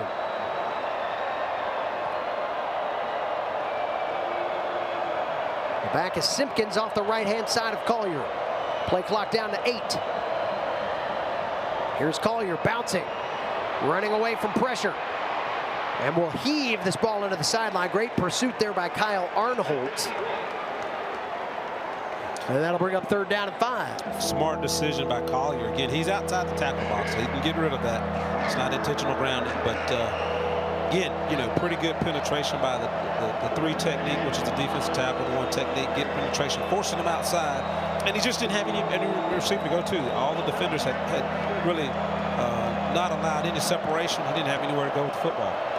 Collier a little tender with that ankle as he comes into the shotgun. 3 wide up top. Man underneath is Carmelo English. 3rd and 5, Coastal. Collier on the keep, has the 1st down and more. Tripped up at the 12-yard line, nearly took out the official with him. Zaire Gamble on the tackle, 1st down, Coastal Carolina. Gosh, he read that pretty well. I mean, again, it does not look like man coverage, but he clearly, that's a design quarterback run. He does a good job of finding a hole in the middle of that Appalachian defense, maybe because the motion required the linebacker to step outside, and he just quickly hit the hole there. Dominique Nicely off the right-hand side of Collier. It's Nicely on the carry. Off the right side, runs through 1, 2 arm tackles, and finally ripped down inside the 5. Caleb Sandstrom tackles him at the 3. Nearly a 10-yard gain. They'll call it 9 on 1st down, so 2nd and goal from the 3. Nicely trying to finish the drive. Handoff straight up the middle. Turned away. The 1st wave is pushed across. They're going to mark him at the 1. That's going to be good for a 1st down. Be 1st and goal, but shy of the touchdown. And here we are again in this tricky end zone. App State got a goal line stand in their last home game against Oregon State in this spot. 4 downs away from it, and the clock is becoming a factor. Inside 4 minutes now. This is going to be power football. Isolation blocks, man on man. And see who wins here. Collier calling for the shotgun snap. Takes off right-hand side. And no signal yet. No signal yet. They're going to say he's down at the half-yard line. 2nd and inches. Well, there's some Mountaineer fans that have got that deja vu feeling right now. Tim Beck doing an excellent job bleeding the clock here. If Coastal scores and kicks a PAT to go ahead, App State's going to have precious little time to work with. Here's Collier again. Handoff nicely. And this time he's across. Touchdown Coastal with 3:19 to go. The Chanticleers have tied it up at 37. PAT pending. This is going to be fun. I know for Mountaineers, it's a lot of pressure, but this is going to be fun. This is going to see kind of from a resiliency, see what your football team's made of. From an adjustment and a play calling perspective, this next drive will be fun to watch. It'll be fun to see what the Appalachian offensive coaches caught dial up. Fuchte has not missed a PAT all year. He does not in the biggest moment. And Coastal Carolina, with their first lead of the game, comes with 3:19 to play in quarter number 4. We're going to take a break. Mountaineers need 1. We'll see how they drive it for 3:19. 1-point lead for Coastal Carolina here at Boone.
Carolina with their first lead of the game. It comes thanks to a 1-yard touchdown run by Dominique Nicely and a good PAT from Keon Afukte.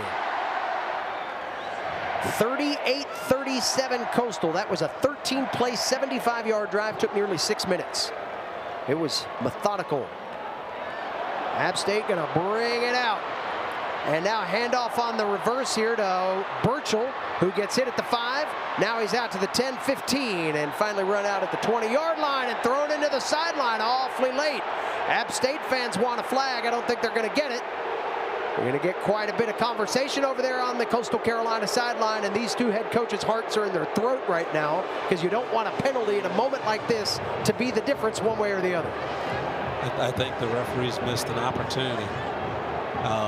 Now, from my vantage point, I've not seen a replay. It looks like he was hit late out of bounds, but we'll see the potential on the replay. But again, they're showing it on the Jumbotron video board here, and looks like he was hit late. They missed an opportunity there. So App State with the football, down 1. Dominic DeFreitas' season-long a 49-yarder against Oregon State. He's 4 of 7 from the 40 to 49-yard range. Inside 40, he has not missed this year. 5 wide, flag flies. Play clock was at 13. It's a false start. False start. Offense, number 73. 5-yard penalty. Remains first down. As Griffin Scroggs, who is whistled for the infraction. So App State gambled on the kickoff return, got out to the 19, now takes a 5-yard penalty back to the 14. Again, need points to win it. 3:08 to go. Here's Cole, first pass play, over the head of Stroman, incomplete. A little bit of pressure there.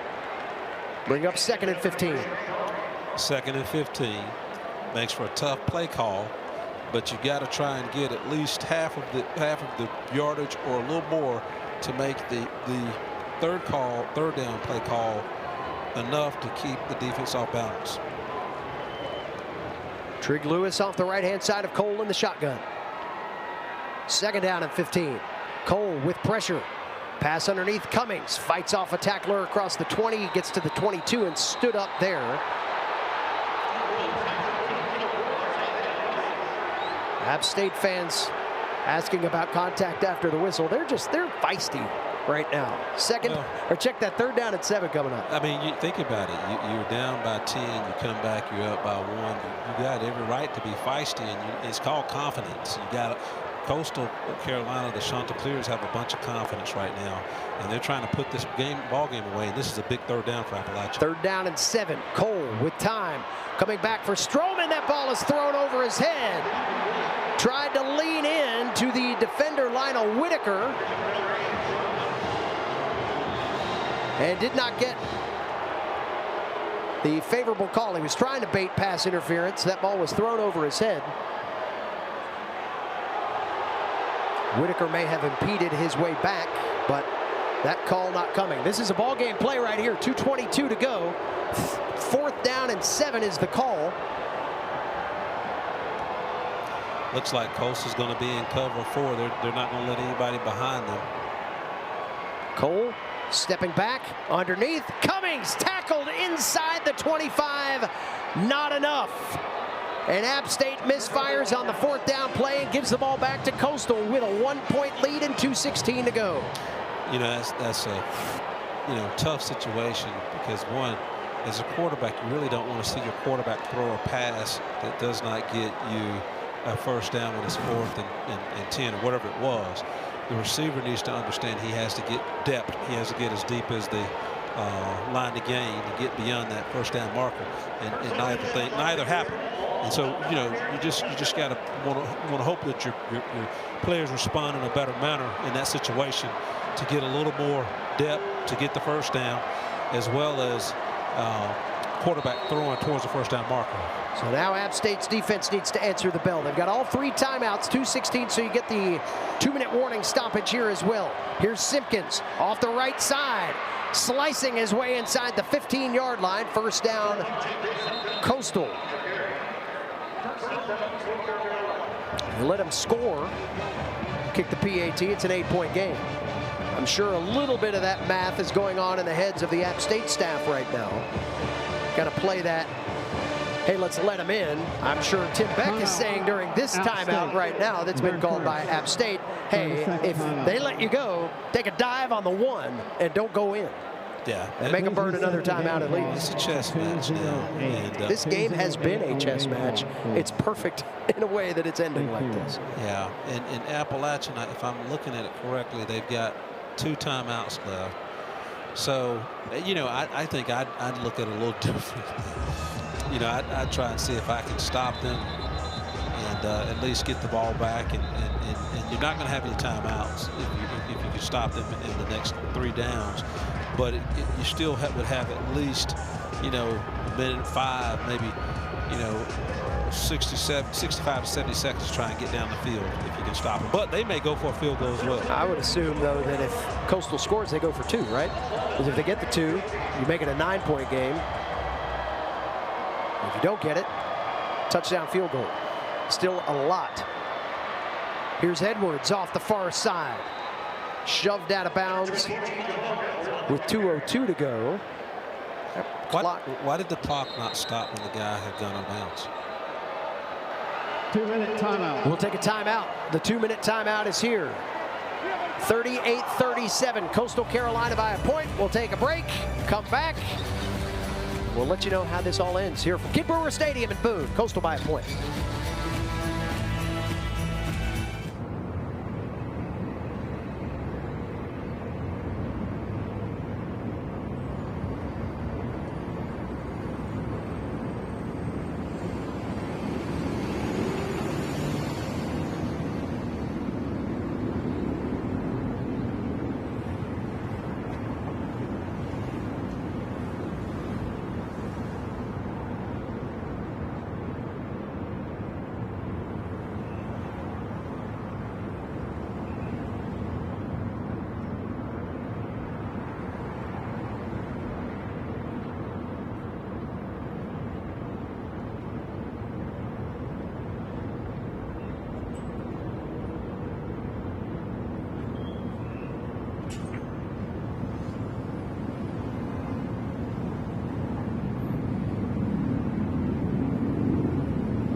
Like action like this, you can get all of ESPN all in one place. Level up for the best experience on the all-new ESPN app.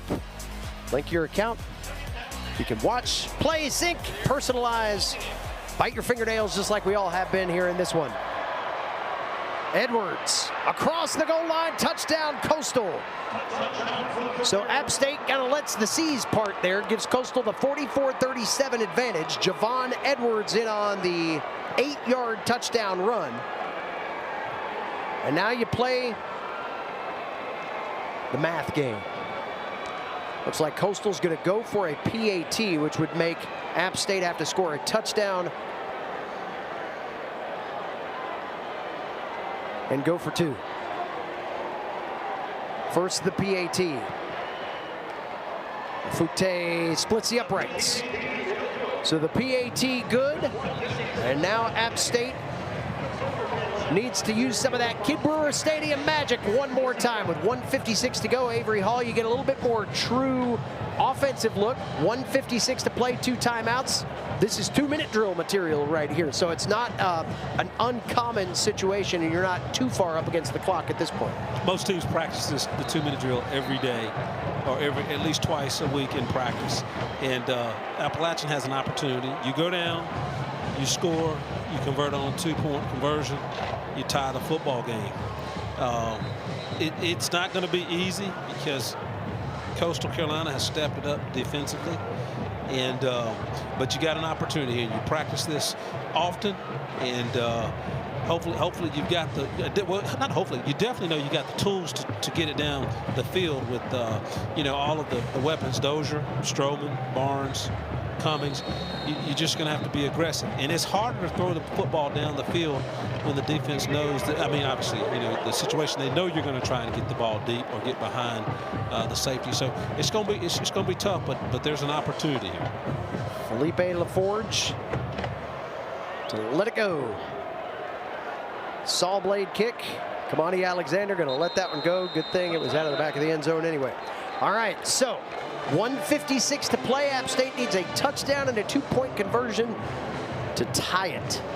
Coastal Carolina took the first lead of the game in teal-colored glasses at about the 3-minute mark. This has been a back-and-forth affair. Even with there not being any lead changes, it was like that punch-counter-punch, keeping that margin within 1 score just about the entire game. App State briefly built a 14-point lead. Coastal Carolina quickly evaporated that.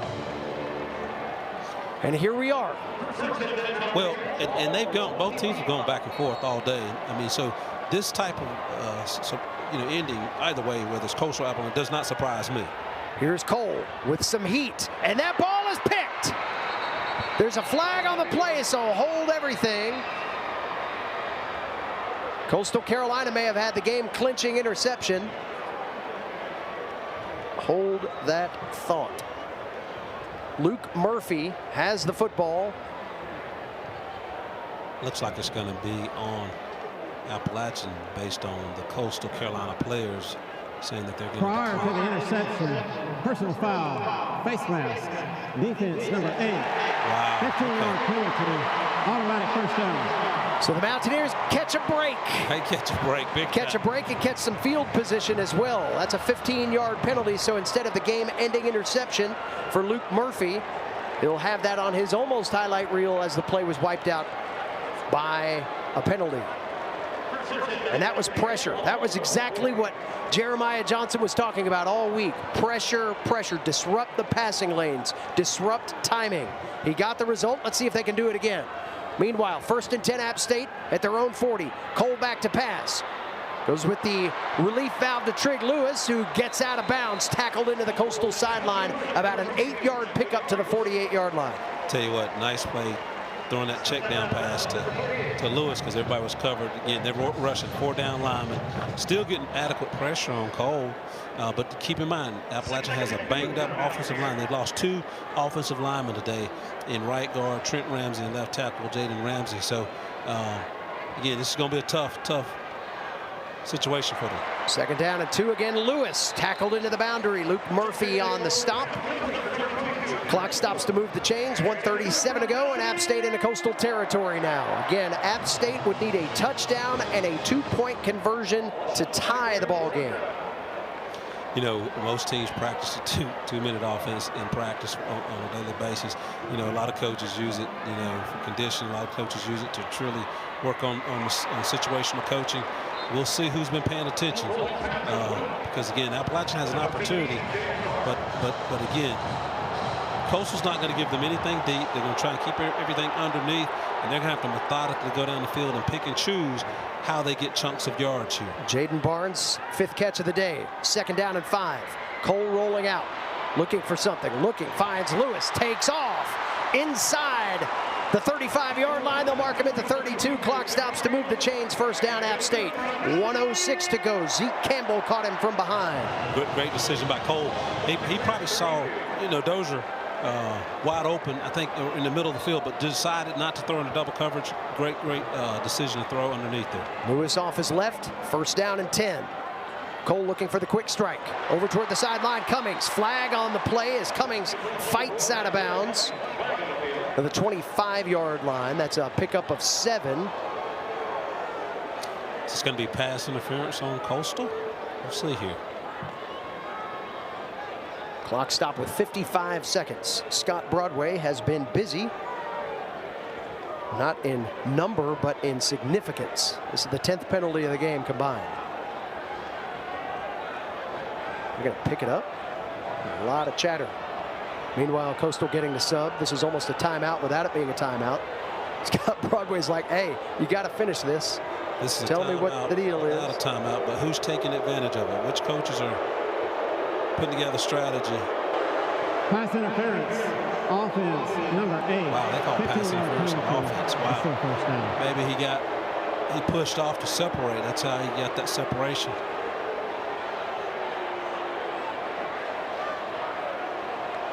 Interestingly enough, it was Cummings that caught the ball. And the penalty was against Stroman. So that'll back App State up to the 47-yard line. And maybe first and 25. Pick or rub. Yeah. It was illegal there, but we didn't see the replay. Here's Cole again, looking underneath, and that pass is dropped. Tough pass. It was over the head of Jaden Barnes. He had to sky up and kind of corral it. I think he felt like he was going to get rocked. Trey Brown was there on the pressure. Trey Brown getting pressure. Again, keep in mind, this is a patched up offensive line. They had 2 guys go down in this football game, and Jaden Ramsey and Trent Ramsey. And again, I'm not making any excuses. What I'm saying is you got 2 new guys in there. A lot of these guys, even the guys who've been starters have not played a long time together. So you got 2 new guys, and they're trying to protect our quarterback now. Second and 25. Cole airing that one out. Dozier has that ball tipped off of his fingertips and falls incomplete. Miles Young on the play. That ball fell at the feet of Fred Adams. That'll bring 3rd and 25 up. 2 more shots to move the sticks. 3rd and 25 is a hard play call, but you got to find a way. With 44 seconds, down by 8, 44 seconds left. You got to find a way to get at least half of it now. Cole drifting back. Backside pressure. Ball is out. And Coastal's got it. Ball game at the Rock. The Coastal Carolina Chanticleers have come all the way back. They force a fumble on the last play. Knocked the ball loose from Cole for the 2nd time today. And this time it cost the Mountaineers the game. Tell you what, again. Arinze was the one that got him. And Arinze was the player that Jeremiah Johnson, the defensive coordinator, talked a lot about this week. I mean, he said he's a heck of a ball player, and he shows it. Big-time players make plays at big times and in big-time situations. And Noah, 6'6", 272, does a great job of putting pressure and knocking that ball loose from Cole. Zeke Campbell in on there as well. Well, if this holds, this will be the 4th straight win for Coastal. Or that 3rd win under Beck. He's won 2. Yep. This will be 3, and he'll be 3-0. Yep. Take the knee. And Samari Collier, how about his effort today? 118 passing, 74 rushing, ran the offense, Avery. And that was a big question mark coming into this. What kind of quarterback play would Coastal Carolina get? They got enough to win the ball game. Well, and again, it's a situation where kudos to Coastal Carolina's coaches, because they knew what they had in their personnel. And they knew they worked within their personnel to find a way to be effective and efficient as an offense. Hey, keep in mind, Hollingshead wants to throw the football, but he knew today to win this football game he had to run it. And kudos to them using the personnel and using their personnel wisely to be successful here today. Coastal Carolina keeps the pressure on James Madison. They move to 3-1 in league play. 2 straight now for Tim Beck's crew as they improve to 4-3. Avery Hall, your final thoughts on what was a barn burner here at the Rock? You know what? Good football game. Didn't come out the Appalachian way, but it was fun to watch. Again, Appalachian, can learn. Again, defensively, I was shocked that they scored 45 points on this defense when they were averaging 14 points. Again, went 2 games without any turnovers, critical turnovers today. Just a tough situation for this Appalachian football team. Back-to-back games now for Coastal Carolina, and rushing for over 240 yards as these two teams want to reminisce about the game that was. We will get away from that because we're better than that kind of stuff, quite honestly, here at the old ESPN Plus. So the final score, 45-37. Again, Coastal Carolina rushes for 240. That's 410 total offense. And Samari Collier, again, 74 yards passing, 118 yards passing, 74 yards rushing. He was responsible for 3 touchdowns in the game. That'll do it for us here from the Rock, as again, all these folks want to do is just talk about how great this game was. For our entire talented ESPN production crew here in Boone, analyst Avery Hall, our spotter Scott Elliott, I'm David Jackson saying so long from the Rock, where Coastal Carolina comes back and gets App State 45-37. All games airing on ESPN networks are streaming live and archived on that brand new ESPN app. This has been a presentation of ESPN. Good night from Boone.